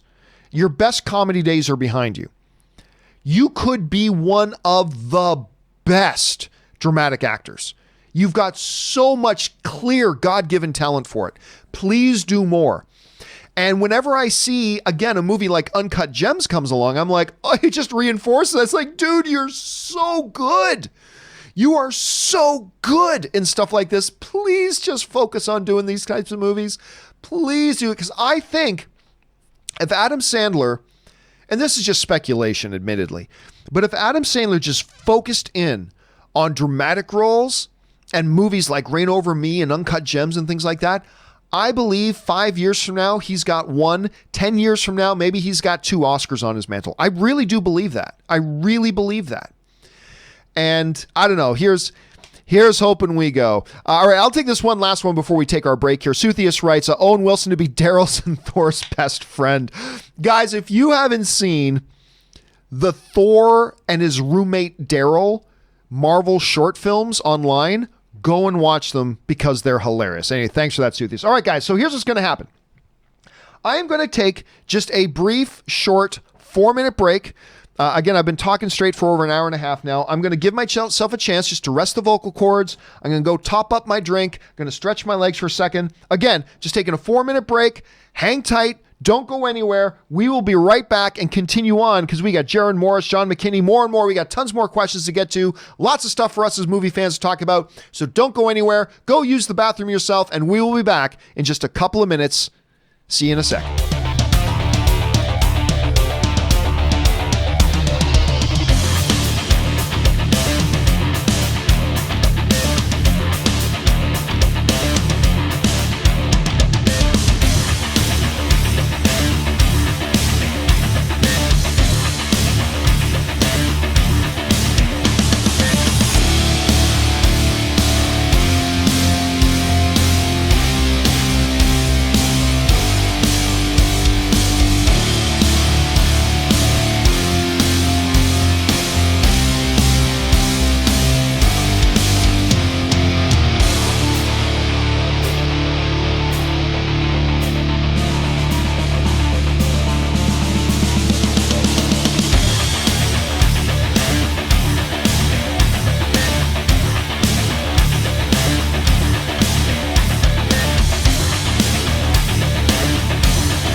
right, guys, and we are back. Thank you so much for your patience and indulgence. I took a little bit of a break there. Now, let's keep things right on rolling. We'll jump right back into it here with Jaron Morris, who writes, one of the craziest knockout moments was Valentina Shevchenko versus Jessica Ai. Oh my God, I thought she killed her.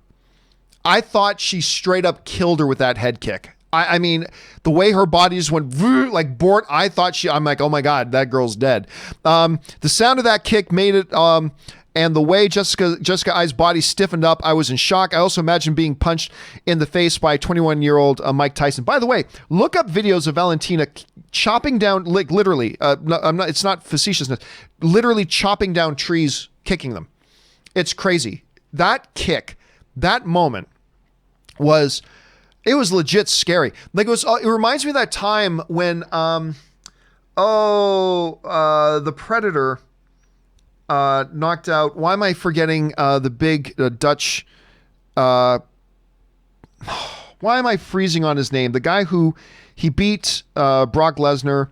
Why am I freezing on his name? I interviewed him and I'm freezing on his name. Anyway, but one of the scariest knockouts I'd ever seen, dude. One of the absolute scariest knockouts I've ever seen. That girl is sick. She's sick. All right, John McKinney writes, who's your favorite Star Wars character? Mine is Kyle Katarn from the Alliance game, from the Jedi Knights game. Great character, but look, it sounds boring. I know it sounds boring. I know it sounds like a cop-out answer, but it's the truth. Just Luke Skywalker has always been my favorite Star Wars character. I know it's like, come on, John, can't you come up with something more creative? Well, but you're asking me who's my favorite Star Wars character. Luke Skywalker is and has always been my favorite Star Wars character. The thing about the expanded universe, the legend stuff, there are a lot of crappy things, but there are some great characters. Like, it's out of the EU that we got characters like Grand Admiral Thrawn, who has now made his way into the canon. And maybe that's something the Kyle character can do as well. All right. Let's see here. Dimsum05 writes, number one, Oscars should combine adapted and original screenplay to be just screenplay. I disagree. 2, they should also get rid of best foreign and maybe best documentary. If it's not good enough to be best pick, period, what's the point? Hashtag kitty table. Number 3, justice for Han, wink. Number 1, no, they should not separate screenplay, original from adapted screenplay. There is such a different approach you have to take to them. And that's why writers will tell you, no, they should absolutely be two different things, because they represent two very different sets of challenges in doing a screenplay. And that's why I am perfectly all for there being two separate categories of an original screenplay and adapted screenplay. They are each present very unique, different challenges that take a different sets of creativity to bring them to life. So I'm good for them. Getting rid of best foreign film, I don't think so. Let's stick with foreign film for a second, because Hollywood is basically a night to, the Academy is really basically a night to celebrate Hollywood film. For them to have a category that acknowledges the wider breadth of film throughout the world, I appreciate that, because it's not like it's a small pool that you can draw from. There's hundreds, if not thousands of films you can draw from for that category every year. So it's kind of an acknowledgement of what's going on in the rest of the world. It's not like animated, where like there are thousands of films, but a very small percentage of them are animated. And now you're just going to give it its own category. That's different. Foreign film, I think it's a way for the Academy to acknowledge and recognize excellence in film outside of their own boundaries, which is Hollywood film. So I'm with that. And documentary, I completely disagree, because documentary is every other kind of film, action, adventure, every genre you can think of, action, adventure, period piece, drama, hell, animated, CGI, stop motion, live action, whatever, they're all fall under one roof: narrative storytelling. Documentary is very different. It is a completely different method and completely different style. It is its own animal altogether. Documentary film is a completely different thing. It's not narrative storytelling. There are stories being told for sure, but it's not a narrative feature. It's a very different, unique kind of film. And so, yeah, I do believe it should have its own category. And again, unlike animated, there's so many documentaries made in the year. It's not like you're just drawing from a small pool of potential films just to give their own category. Lots of documentary is made. And I think it's a very different art than doing a narrative story. It's a very different set of skills to making it so, because it's so distinct and so different, and it's so outside of narrative storytelling, unlike all the other movies, I am for it keeping best documentary. I really am. I am for them keeping best documentary. Again, I am against animated because there is nothing distinct about animation other than the medium. That's it. That's the only difference. It's still a screenplay. It's still a story. It's still narrative storytelling. The only difference is there's much fewer of them than the live action films. And to me, that doesn't make sense. But documentary, absolutely. So yeah, I would keep that. I would definitely keep that. And I would certainly keep the two screenplay categories, because that's what writers think. And if the writers believe they are two very different things, then that's good enough for me. So anyway, that's me. But I appreciate your sharing your opinion on that, Dim Sum. I'm sure you're not the only one who thinks that. All right. Next up, Alex Spur writes, how do you think the Supernatural series will end? I don't know. I haven't minded this season, to be honest with you. I haven't minded it, but it quite frankly has been my least favorite season. I'm still enjoying it. But I don't know. Their decision to all of a sudden make Chuck the villain seemed lazy to me. Seemed really lazy. And I have not liked the way it's played out. Again, it's still Supernatural. I'm still getting to hang out with Sam and Dean, so I'm still enjoying it, but I haven't been. So how it will end, honestly, I have no idea. I got no idea. I almost don't care. But we'll see. All right. Mukbang Reviews writes, just being supportive, Miss Robert Meyer Burnett, also add 30% to cover YouTube. Oh, thank you so much for the support, man. I appreciate that. And yeah, Robert will be back on Monday. He was off in Portland for a lot of this week, but he will be back again on Monday, so keep your eyes open for him. Thank you for the support, man. I appreciate that, dude.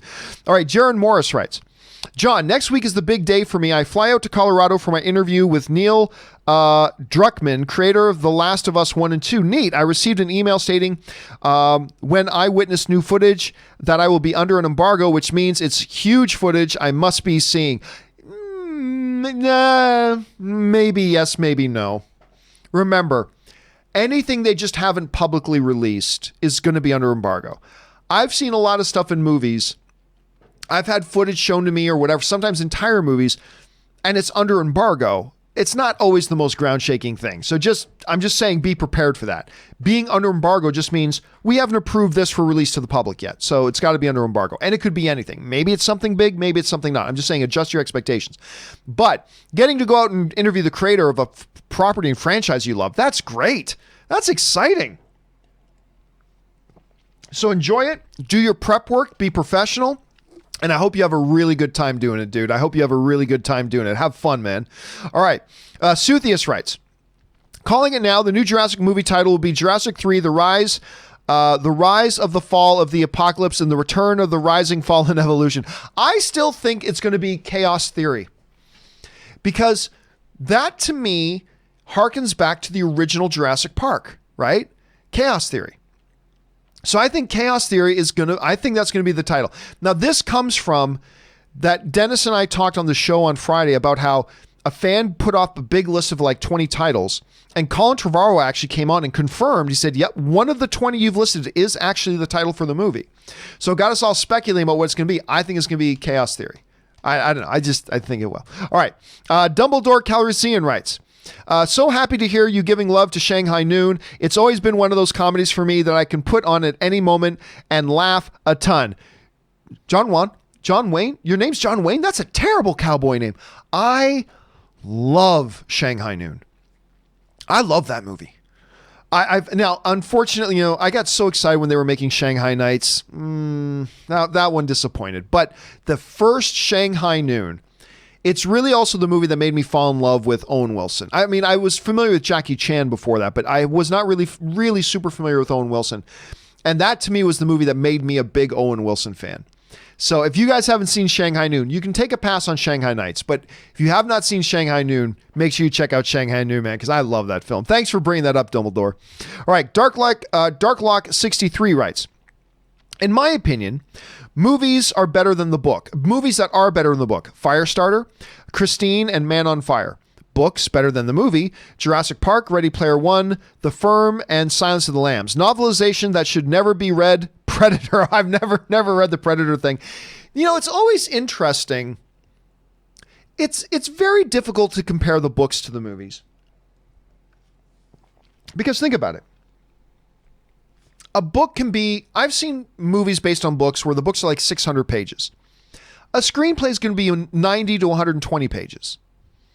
That's how long a screenplay is. Whereas the book was like 600 pages. So, and it's a different medium. Page to screen is very different. When you read something in a book, you play it out in your head a certain way, but maybe the author played it out differently in their heads. And it's really difficult comparison. And that's one of the reasons, Darklock, why I just made like a personal rule for myself. My personal rule for myself was that if there's a movie coming out that has a book, don't read the book until I see the movie. Because I don't want to contaminate my experience of the movie based on something that's kind of disconnected the book. You know what I mean? So now I broke that rule with Hunger Games because everybody was like, when Hunger Games came out, it was all the rage. Everybody was talking about it. So I thought, okay, I better read these things. So I read Hunger Games. But yeah, I don't know. I think I might prefer Ready Player One. I don't know. I thought they did such a great job with Ready Player One, the movie. I really did. But anyway, that's just me. But thanks for sharing that, Darklock. Okay, Mike writes, hey, John, did you see that Christopher McQuarrie seems to have alluded to Agent Kittredge from the first Mission Impossible returning for MI7? I have not. I have not seen that. That's intriguing. By the way, how good is Christopher McQuarrie? Christopher McQuarrie is just this guy who's kind of came into prominence a few years ago, and I'm really liking the stuff he does. Like very, very, very much. So, and I love what he's been doing on Mission Impossible. So I did not read about that, Mike, but thank you for bringing that to my attention, because as soon as we're done, I'm probably going to go and check out to see what that's all about. So thanks for putting that on the table, dude. All right, a fan of Peanuts writes, one of two. John, too many great films in 2019. Insane year it was. An absolutely insane year. So number 15. Oh, so you're going to go top 15. Okay, number 15, 1917. Number 14, I Lost My Body. Number 13, Portrait of a Lady on Fire. Number 12, Little Women. Number 11, Marriage Story.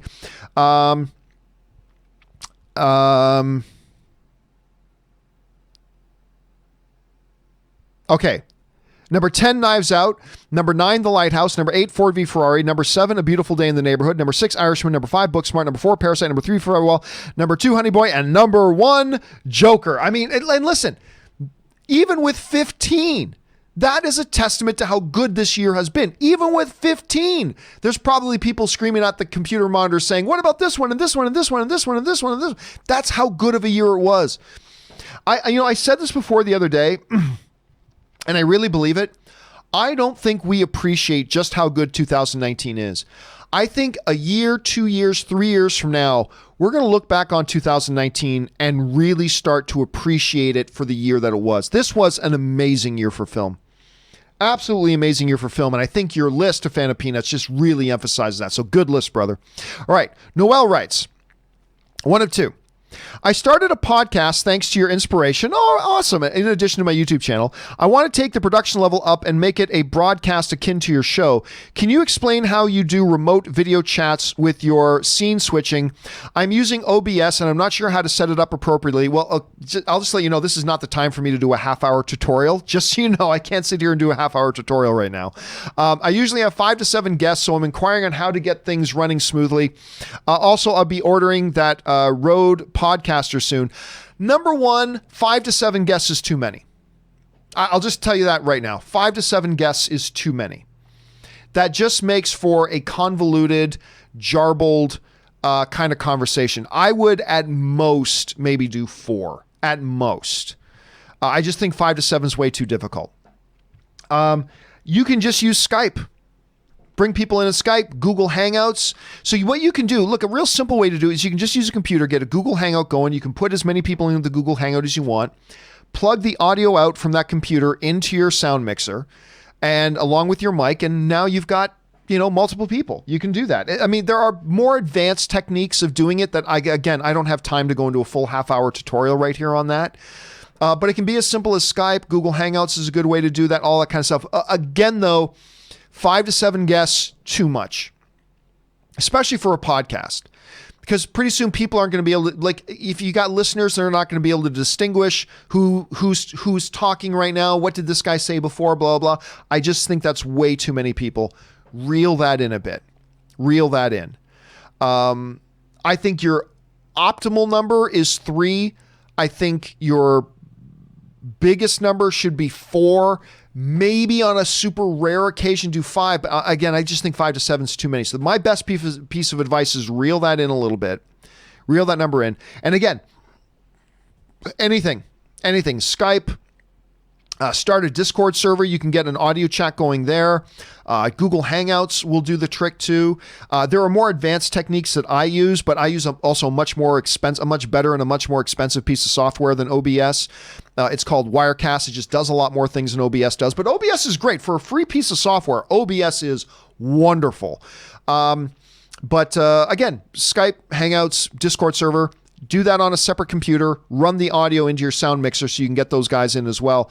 And that's a good, simple way to do it. There are other ways, but that's a good, simple way to do it. All right. Hopefully you found that helpful, Noel. All right. An anonymous viewer writes in, rewatching Arrow made me realize how much they effed up the Laurel Lance character. At first, she was great. After season 1, everything went downhill. They rushed her being the Black Canary, and 1 year later, they killed her off. I feel bad for Katie Cassidy. Listen, a lot of people always misinterpreted my dislike of what they turned the Laurel character into for being a dislike of Katie Cassidy. Fact of the matter is, part of the reason I hated what they were doing with the Laurel character was because I thought Katie Cassidy deserved better. I like Katie Cassidy. I think she was really good, and I agree. I loved the first 2 seasons. I loved the Laurel character the first 2 seasons. But yeah, when they went that whole route of, hey, she's taken a couple of night boxing classes at a local gym, and now she's Captain Buckles, going out into the street and fighting crime. It was so badly done. And it was so badly done that it just soured the whole character for me. And then they got desperate, and then they realized they had made the mistake, and they tried to retcon it, and at the end, they just kind of killed her and brought in another Earth version of her. And they never went back. Now, of course, in the comics, Green Arrow's supposed to end up with Canary, right? But they had butchered it so badly, they just knew they could never go back to it. And it was always really unfortunate. And that was a really unfortunate thing about all that. And they had to go and I love the Felicity character, so they went the Felicity route. Because they had to, because they butchered the Laurel character so badly, so quickly. And again, one of the things that really makes that a shame is that I really like Katie Cassidy. So it always sucked that kind of turned out that way. All right, a fan of Peanuts writes, Knives Out, number 10, Knives Out. Oh, we already covered that because that was the second part of your thing. Thank you. Saturny Man writes, number 1 and 2. Hey, John, love the show. Thank you so much, man.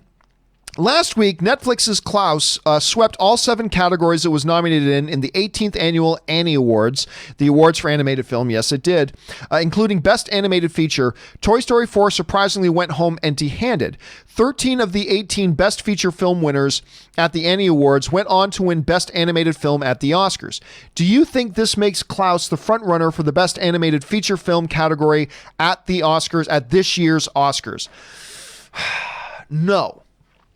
I still think the leading horse in this race is Toy Story 4. Now remember, there was also a big surprise at the Golden Globes. What was it? Missing Link won Best Animated Feature at the Golden Globes. Not that the Golden Globes matter, but Golden Globes, Missing Link won Best Feature. At the Annies, Klaus swept it up. But remember, the Annies are really primarily animators, right? Animators. And so they actually themselves look at criteria a little bit differently than the Academy as a whole will. Because remember, the Academy, all 7,000 members of the Academy, they're looking for the other elements that make what in their minds is a great film, animated or not. So I think understanding the difference in the voting body, I still think that Toy Story 4 is the front runner. But you bring up a very telling statistic. 13 of the last 18 that won the Annie went on to win the Academy Award. You can't ignore that number. So I still think Toy Story 4 is the front runner, but don't bet too much on it. I mean, because 13 out of the last 18, that's some pretty good statistics. It's going to have something we keep an eye on. But listen, we're going to have to keep an eye on Missing Link as well.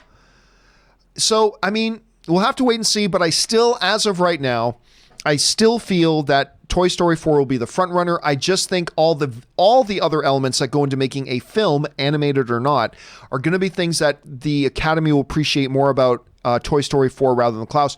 But you never know.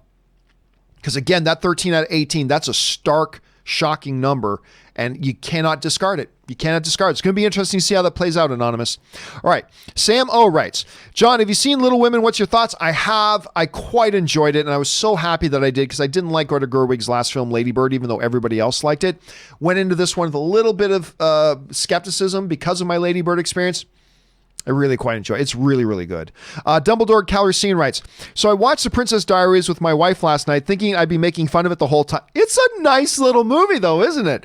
Well, I'll say it was actually quite fun. Anne Hathaway and her comedic presence were absolutely fantastic. And Julie Andrews is of course, Julie Andrews is a treasure. Absolutely. No, it is a nice little movie. It's a good, charming, feel-good little movie. It's a nice little film. You know, there's a number of films out there that a lot of people just kind of discard. Oh, that's just this kind of movie. And then you realize, actually, it was actually really good. Princess Diaries is totally one of those. And one of the movies that made me fall in love with Anne Hathaway. You know what movie? I mean, two movies, though, in particular. I don't honestly have any idea why Anne Hathaway gets a bad rap these days. I really don't.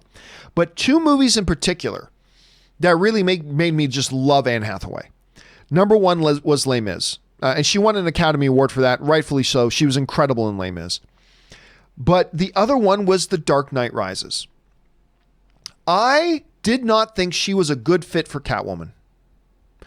Now, of course, I didn't know how they were going to portray Catwoman in that movie. If I knew how they were going to portray Catwoman, I might have felt differently. But at first, I didn't think she was a good fit. Even though I liked Anne Hathaway, I thought, Anne Hathaway as Catwoman, I don't see it. She was the best part of that movie. She was the best part of that movie. And now she's generally the best part of any movie she's in. She's just so good. Anyway, but yeah, you're right, Dumbledore. I'm glad you saw it, and I'm glad you had a good time watching it, man. All right. Let's see here. Red Loberton writes, hey, John, I had an idea. They should make a Pirates of the Caribbean series on Disney Plus that has nothing to do with the movies. What do you think? I don't know. I could see something like that getting tired. Having one movie every few years is one thing. Having a series of it, I don't know. Look, I honestly don't even know, though. I'm in a position right now where I'm not even sure how the movie... They're apparently Disney wants to make more Pirates of the Caribbean, but without Johnny Depp. I'm not sure if an audience is going to embrace the Pirates of the Caribbean without Johnny Depp as Captain Jack Sparrow. Not that they've made great movies with him as Captain Jack Sparrow, other than the original, but people keep going back to watch Pirates because it's Johnny Depp as Captain Jack Sparrow. And I don't know how it's going to do, even as a movie, let alone as a TV show on Disney Plus. So I would guess no. Plus, I would think that that on Disney Plus would be a very expensive show. So I think they're looking at keeping that in the film world. I don't know that I'd be interested in a TV show, to be honest. But then again, I'm not even sure people are going to be interested in a movie without Johnny Depp as Captain Jack. So it's going to be really interesting to see how that all works out, Red Loberton. Let's keep our eyes on it. Interesting idea, man. Interesting idea. All right, Fan of Peanuts writes, honorable mentions, Toy Story 4, Jojo Rabbit, Uncut Gems, Waves. Oh, Waves was really good. The Nightingale, Dolomite Is My Name, and Midsommar. The one I didn't like was Midsommar. Didn't hate it. But Midsommar was one of those films that didn't quite work for me. It was all right. It was okay. I just didn't feel like it was a, I don't know, it's hard for me to describe, man. Hard for me to describe, but so many good movies this year, dude. All right, Dim705 writes, ideas that sound cool, but probably won't happen because you are swamped and or would probably be too controversial / pain in the backside. John has a second channel detached from primary channel where he vents about his political views. I'd watch it. Nah.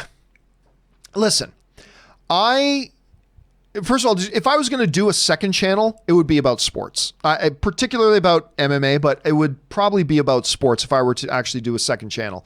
Because if I wasn't doing film punditry, I would probably be a sports talk radio host in some local ESPN market. That's probably what I would be doing right now.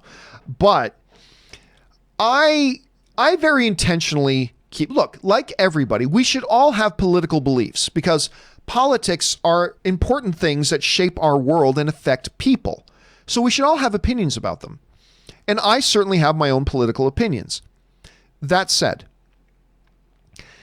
here, we're all movie fans. Like, it was kind of like what I brought up last night when I was at, when I went down to Staples Center last night for the big Kobe Bryant memorial thing.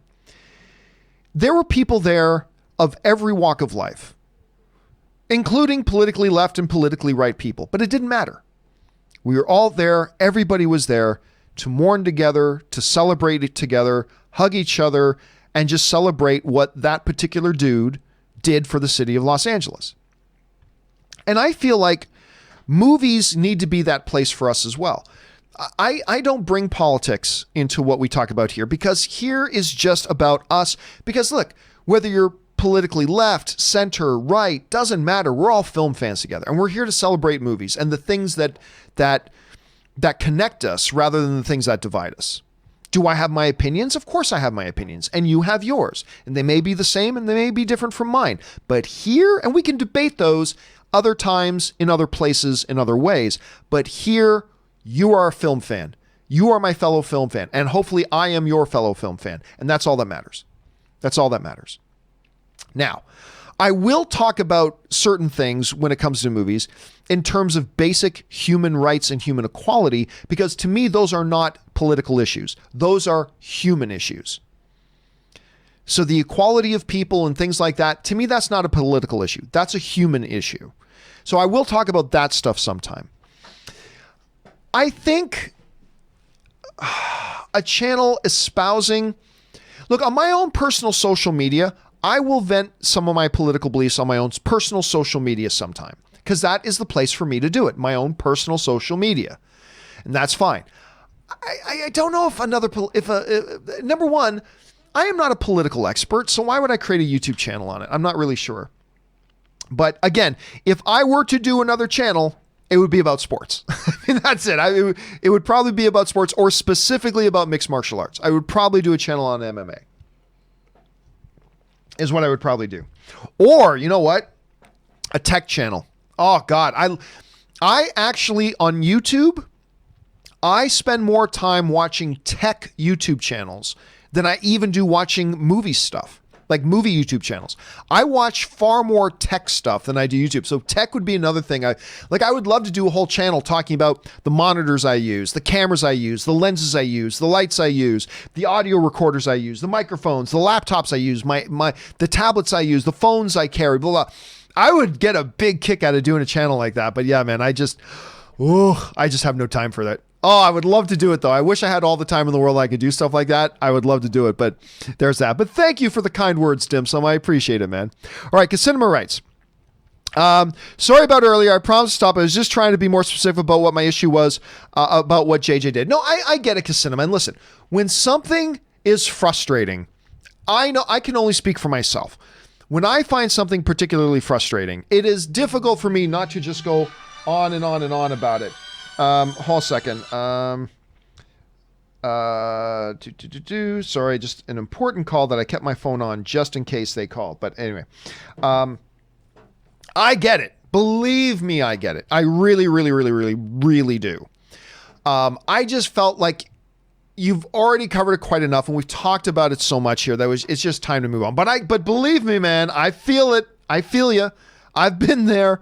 when something really irritates me, I feel like I want to talk about it every single freaking day. I feel like I want to talk about it every single freaking day. So I feel your frustration, brother. I really do. So don't worry about it. All right. Oak Eye writes, Do you think that hilarious Kevin Feige meme with Amy Pascal was Feige's nervousness? I have no idea what we're talking about. Was Feige's nervousness about her saying too much, or was it really just a Pascal BSing? Honestly, I have no idea what we're talking about, so I can't comment on it. Sorry about that, Oak. Anthony R. writes, when do you answer the $50 tips? Well, actually, we just put up like 3 or 4 more. Like yesterday, we just put up 3 more. I saw a question from Doc Palpatine about Arrow and was looking forward to the video since I had a similar question. I just put up a few more. We're more than halfway through now. Once Jonathan Voight away for the weekend with his family, once he gets back on Monday, we're recording and putting up even more of them. But again, I just put up a few more last night as well. So we're going to get through a bunch more of them Monday and Tuesday and stuff like that. So keep your eyes open for that. All right. Fan of Peanuts writes, maybe I am all alone, but as much as I thought Moonlight 9.5 out of 10 was a near masterpiece, I felt his film If Beale Street Could Talk was even better. I loved If Beale Street Could Talk. I will say, though, that I actually still preferred Moonlight. There, on top of everything else, there was such a great indie feel about the movie. Both films are raw, exposed nerves of emotion. Both films really go there, and you can feel the DNA in both of them. But whereas I did feel Moonlight was a best picture of the year kind of film, I loved Beale Street, but I didn't feel like Beale Street was a definitive best film of the year kind of contender. I thought it was great, though. I really enjoyed it, and I so look forward to what comes next. But yeah, I kind of lean more towards Moonlight, but I could totally see why you would feel the other way, because Beale Street is a magnificent film. Absolutely magnificent film. All right, Tim Platt writes, I saw The Turning last night. I still haven't seen it myself with Mackenzie Davis. I truly hope you have spared yourself from that train wreck. One of the worst endings to a movie I've ever seen. Well, now I gotta see it, brother. I went from thinking it was okay to flat out hating it. Oh my God. See, you just did the opposite of what you're trying to do. If you were trying to dissuade me from seeing it, now you made me want to see it even more. Yeah, I just, with everything, with everything going on, including the documentary, I'm having to take a pass on some movies that I'm just not interested in. Still trying to see as many as I can, though. The Turning was one I was able to put on the back burner. And I'm hearing some truly bad things about it, dude. I'm hearing such tragically bad things about it, including that. But again, what you just said has kind of got me excited and interested about going out to see it myself. So I don't know. We'll have to wait and see. All right. Oak Eye writes, live action Road to El Dorado would be dope. Yeah, it could be. Yeah. I think there would be some potential. It could also be an unmitigated disaster, but it could be interesting. Again, it's really not about concept. It's about execution. If they execute it well, it could be. Could also be an unmitigated disaster, but that's not a bad one. Listen, if they did an Road to El Dorado, I would at least be curious. All right, Tim Platt writes, not only is tomorrow Super Bowl Sunday, but at 12:30 Eastern Standard Time, we have the next chapter of what I consider to be the magic bird of my generation in Ovechkin versus Crosby. What an awesome day for sports indeed. And seriously, if you have any appreciation for hockey, you have got to have loved the last number of years that we've had Ovechkin and Crosby. And we're not going to have them for much longer. They're both going to be retiring fairly soon. Just two of the best in the world. That have had epic battles back and forth. It really is, for hockey fans, it has been Magic Bird watching these two guys play. Crosby was also born in my hometown, by the way. My hometown is Hamilton, Ontario, Canada, but I was born in Halifax, Nova Scotia. That Nova Scotia where Crosby is from too. So I've always felt this kindred spiritness with him, even though I'm sure he doesn't even know who I am. But absolutely right. And I got a bunch of people coming over tomorrow to watch Super Bowl. I'm so excited for it. Looking forward to seeing all the trailers and the TV spots and commercials for various things. They always do such a fun job. Cannot wait to watch it. I hope you guys have some fun plans for that tomorrow yourselves. All right. Daniel Manzanares writes, hey, John, you said you don't like Star Wars The Rise of Skywalker. Do you dislike it as much as the prequels? No, I don't dislike it as much as the prequels, but I dislike it. I don't unmitigatedly hate Rise of Skywalker. There's some good stuff in Rise of Skywalker. I thought the humor was very good. I thought the humor in it was very good. Some of the action was fantastic. I thought the use of Finn and Poe were certainly better than they were used in The Last Jedi. Babu Freak, I thought I adored, but it's just a tiny little role and stuff like that. So there are things about it that I enjoyed. It's just that overall, unfortunately for me, the negative outweighed the positive, and it just ended up being a movie I didn't like, which is fine. That's fine. Listen, I love The Force Awakens. I love Rogue One. I really enjoyed Solo. I liked The Last Jedi.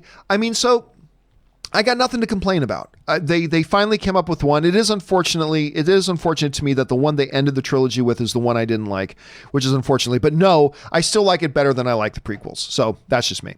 All right, Dan Mountain Gherkin writes, Eucatastrophe, coined by J.R.R. Tolkien to mean a sudden and unexpected turn of events from bad to good, meant to be the opposite of catastrophe. Really? I'm not even familiar with that. I consider myself a minor, amateur, very shallow level J.R.R. Tolkien kind of historian. I love J.R.R. Tolkien. I am not familiar with the term. Thank you for See, I learn something new from our audience every day. I learn something new from the audience every day. I gotta coin that one. I gotta write that one down. I gotta look into that one. That one's pretty good. Thank you for sharing that, Man Mountain Gherkin. All right.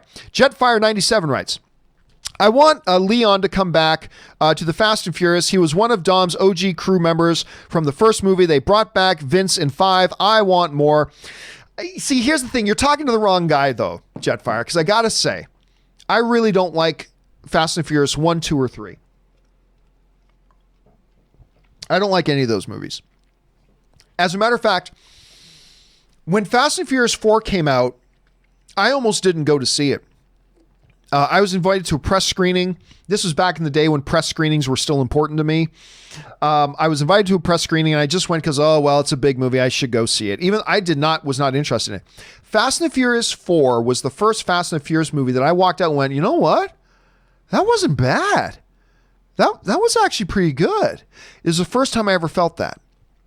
And so then when they rolled into Fast and Furious 5, which is, of course, where Dwayne The Rock Johnson went, then I loved Fast 5. Or as Robert calls it, the Citizen Kane of the Fast and Furious movie. And then I loved 6, and I really liked 7, and I quite enjoyed 8, even though 8 had its problems, but I still quite enjoyed it. I really liked the franchise since, but I have not liked 1, 2, and 3. See, 1 to me, I've always had this grudge against Fast and Furious 1 because it is a beat for beat, plot twist by plot twist, direct blatant ripoff of the Gary Busey, Keanu Reeves film Point Break. It is a beat for beat, plot point by plot point, archetype character by archetype character, complete, blatantly unabashed ripoff of Point Break. And I've always held a grudge against that movie because of that. I really did. It's just a pure ripoff of Point Break. And then I didn't like 2, and I certainly didn't like 3. So I'm not one of these guys, Jetfire, though I'm sure you'll find a lot of people who agree with you on this. But I am unfortunately not one of those guys who would look forward to things from the original films coming back because I'm not one of the fans. But I know a lot of people are. I know a lot of people are fans of those original films, and I ain't trying to yuck on anybody's yum. If you like them, that's awesome. I can't relate. Unfortunately, I can't relate, but I do love all the other ones after it. All right, Robert Perez writes, I would love to say happy birthday to my nephew, Vincent Patino. Today is his birthday. Happy birthday, Vincent Patino. He's a very good stage actor, music writer. He's going to college for film and theater, and I'm very proud of him. Dude, that's awesome. That is awesome. Well done. And good on you for being a great uncle, for calling him out like that and going off to study film and theater. Big stuff. That is great. So again, from your Uncle Robert and from me, Vincent Patino, happy birthday, kid. I hope you have a good one and good luck with your future studies, dude. That's awesome. Thanks for sharing that, Robert. All right. Chris Nally writes, ever watch Yellowstone or 68 Whiskey Paramount? I have never seen Yellowstone yet, and I keep hearing great things about it. I'm not even familiar with 68 Whiskey, to be honest with you, but Yellowstone is something I keep hearing about. And I've heard nothing but good things, but I have not had a chance yet to watch it myself, I should say. Again, I get to watch, while I eat lunch, I get to watch one episode of television a day. So there's a lot of things I'm behind on TV, but I keep hearing good things about Yellowstone. So that's going to be something I'm going to have to catch up on at some point here. All right. Captain Chicken Pants writes, top 10 of 2019. Number 10, Tolkien. I wasn't as good as I was hoping, but I know some people really did enjoy it, and I'm glad you did. Number 9, Ad Astra. I really didn't like Ad Astra at all, but I'm glad you did. All right, number 8, Alita Battle Angel. I had fun with that. Number 7, The Last Black Man in San Francisco. Number 6, Motherless Brooklyn. Always good to see Ed Norton Jr. back and doing it. Number 5, A Hidden Life. Number 4, 1917. Number 3, How to Train Your Dragon 3. Nice little film. Number 2, Joker. And number 1, Hotel Mumbai with Dev Patel, Army Hammer. Really good little movie. Nice list, man. I mean, a couple in your list that I don't like, but it's a nice mixture of a list. Very, very well done. And you know what? How to Train Your Dragon 3. Man, what a special, special little trilogy that How to Train Your Dragon series is. Now, look, I actually thought How to Train Your Dragon 3 was the least good out of the 3. But even being the least good, I thought it was really good. And the last 10 minutes, oh my God, what a perfect ending to that franchise. The last 10 minutes are gold. Absolute, beautifully conceived, well executed gold. I love the ending to that. The movie overall is very good, but that ending, man, the ending was terrific. Anyway, thanks for the list, Captain. All right, Jetfire 97. Who's scarier, the T-1000 or Rev 9? I say Rev 9 because when infiltrating, he seems like a guy to grab a beer with, not so stern, then boom, you're dead. Yeah, I thought there was good stuff about the Rev 9, but I'm still what can I say, Jetfire? I'm a T-1000 guy. So I'm going to have to go with on the T-1000 end of that myself. All right, we're gonna wrap things up here, guys. So I'm going to shoot through the last few questions here to make sure we get them all done. Slim Trav writes, after Dragon fart scene in Doolittle, did you walk out? I did not, but man, there were many times in that movie I wanted to walk out. That was a bad movie, dude. Such a bad movie. Unfortunate. All right, Mad Dog 8995 writes, oh, and sends in a really large one, a $50 super chat. Thank you, Mad Dog. If this is indeed a question, I'm going to answer it right now, and we'll answer it in a future standalone video. Keep your eyes open for it. All right. Thoughts on Vikings from History Channel as a series. Had some pretty wonderful acting and some pretty good actors. Sad to see it end this season, but I see why. I loved it up until why am I freezing on the maid character's name? Hold on a second. It started with an L. Hold on a second. Vikings. I loved the show up until not Floki, Ragnar. Up until Ragnar died. Once Ragnar, by the way, Floki, how cool of his character was Floki? Anyway, I love that character. And Lagertha was wonderful and all that kind of stuff. But once Ragnar died, I couldn't keep watching the show. I watched 2 or 3 episodes after the death of Ragnar, and I was like, I'm not into it anymore. It was just, not that, look, I'm not saying the show was bad after that. No, I'm not at all. It's just that as a viewer, I was completely invested in Ragnar. And I'm not saying it was a mistake for them to kill off Ragnar. I'm not saying that at all. I'm just saying that me personally as an individual viewer, my love of the show was really wrapped up in Ragnar. And then when they took Ragnar out, the heart of the show for me was gone. The best way I know how to compare it would be, imagine if there was a season 8 of Sons of Anarchy. I think season 7 was the last. Anyway, I can't remember off the top of my head. But let's say that the final season with Jax, right? Charlie Hunnam is Jax, and he dies. I can't imagine doing another season of Sons of Anarchy without him.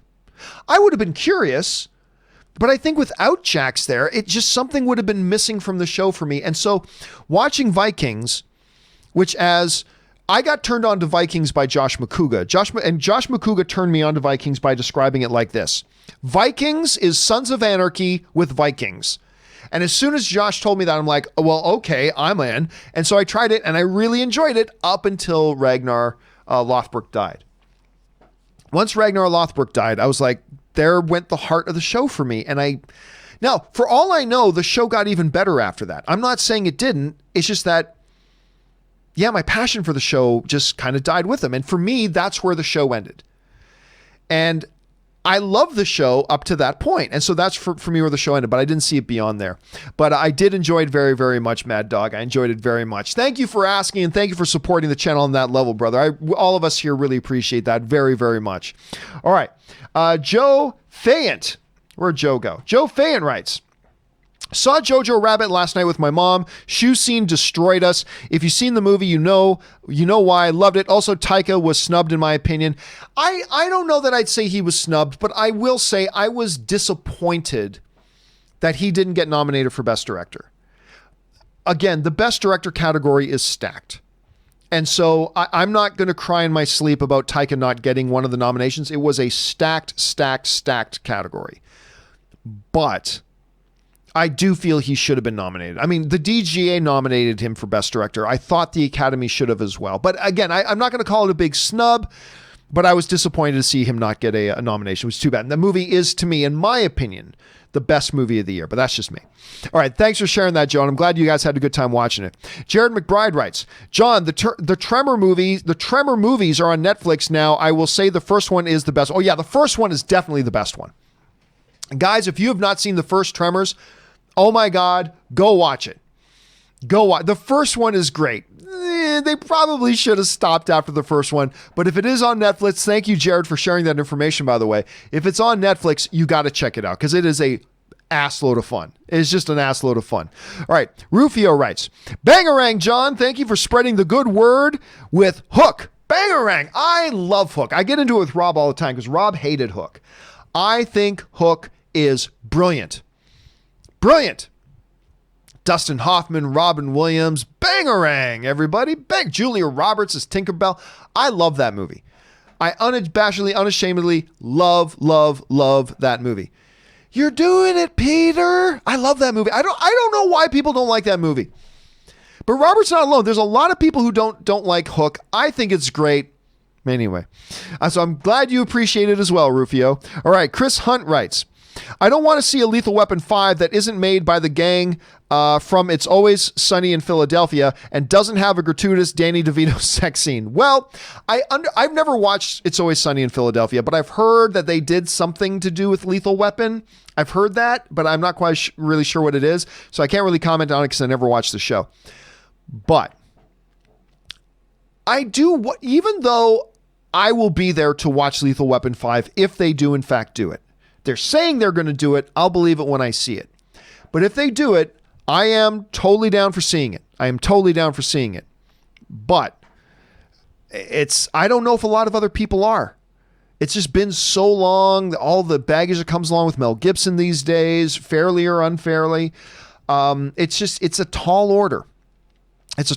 So I just don't know if it'll work. But I would be fascinated to see it. All right. That was Chris Hunt. All right. Jared McBride writes, John, I know you don't watch a lot of TV, but have you seen SWAT with Shamar Moore? I love that show. That dude is ripped and he's almost 50. Listen, I've been a fan of his for a long time, but I've never really watched that show. I think I saw one episode once. And I liked it, but I never really watched the rest of the show, unfortunately. I'm surprised this dude, he's one of the best looking dudes in Hollywood. I am surprised he didn't transition over and become a big movie star. I really thought he would, like 10 years ago, I remember thinking, this dude's going to be a big movie star. But hey, he's had a great acting career. He's had a long-running, successful television show that is going to keep him set for the rest of his life, and that's great. But I never really watched more beyond 1 or 2 episodes. And I liked what I saw. I just never really got into it, unfortunately. All right, Fan of Peanuts writes, and the winner of the Super Bowl is San Francisco 49ers, 35-28. San Francisco 49ers, 35-28. But I wouldn't put any money on that. Kansas City is totally capable of running the table and blowing them out of the water. But for now, I will say 49ers win the Super Bowl. And that's my score. So we'll see what happens. All right. Last question of the day gets sent in to us by Jay Master, who writes, "Hey, John, on the recent video Disney uploaded today showing all the movies/shows coming this month, including Percy Jackson and the Olympians, The Lightning Thief coming to Disney Plus February 14th. I like the Percy Jackson movies. With that, what the hell's that kid's name? I only met him and talked to him like 5 times. Why can I, Percy Jackson. I actually really like Logan Lerman. That's right. By the way, why is Logan Lerman not a bigger star? Logan Lerman is a totally talented dude. I'm not sure why he's not a bigger star. I enjoyed the Percy Jackson movies. I didn't like the second one quite as much as the first one, granted, but I really like those, and I thought they could have continued on with them. And I'll be going back to watch them again on Disney Plus at some point, because I think my wife Ann actually likes them quite a bunch too. So we'll probably go back and watch those as well. All right, guys. That's 2.5 hours for today. Thank you so much for joining me today, guys, and making the John Campea YouTube channel and this show, Open Mic in particular, a part of your weekend. Guys, special thank you to all of you guys who sent in questions. Number 1, because you gave us all the great stuff, fun stuff to talk about. But number 2, because you supported the channel while you were doing it, and all of us here on the John Campea Show. Thank you so much for that. Don't forget, guys, the John Campea Show returns again on Monday morning, 9 a.m. Robert Meyer Burnett will be back. We, of course, are going to talk more about the Fast and Furious 9 trailer. How can we not? With Rob being here. So make sure you come back and join us then. Guys, while you're here, if you haven't done so already, click that subscribe button. Become a subscriber to the John Campea YouTube channel. Keep up to date on all the stuff we're doing here. And guys, most importantly, have a fabulous, wonderful, safe weekend this weekend. Watching the Super Bowl. Be careful when you're driving, guys. There's going to be some idiots out there that drink and think they're above the law and think it's okay to drive and kill other people. So just be very careful while you're doing that. But have a great, fun time. Enjoy it with friends and family. Enjoy the game, or enjoy doing something else if you're not a big sports fan. Anyway, guys, been an awesome week with you. Thank you so much for being here. My name is John Campea, everybody. And until next time, my friends, bye-bye.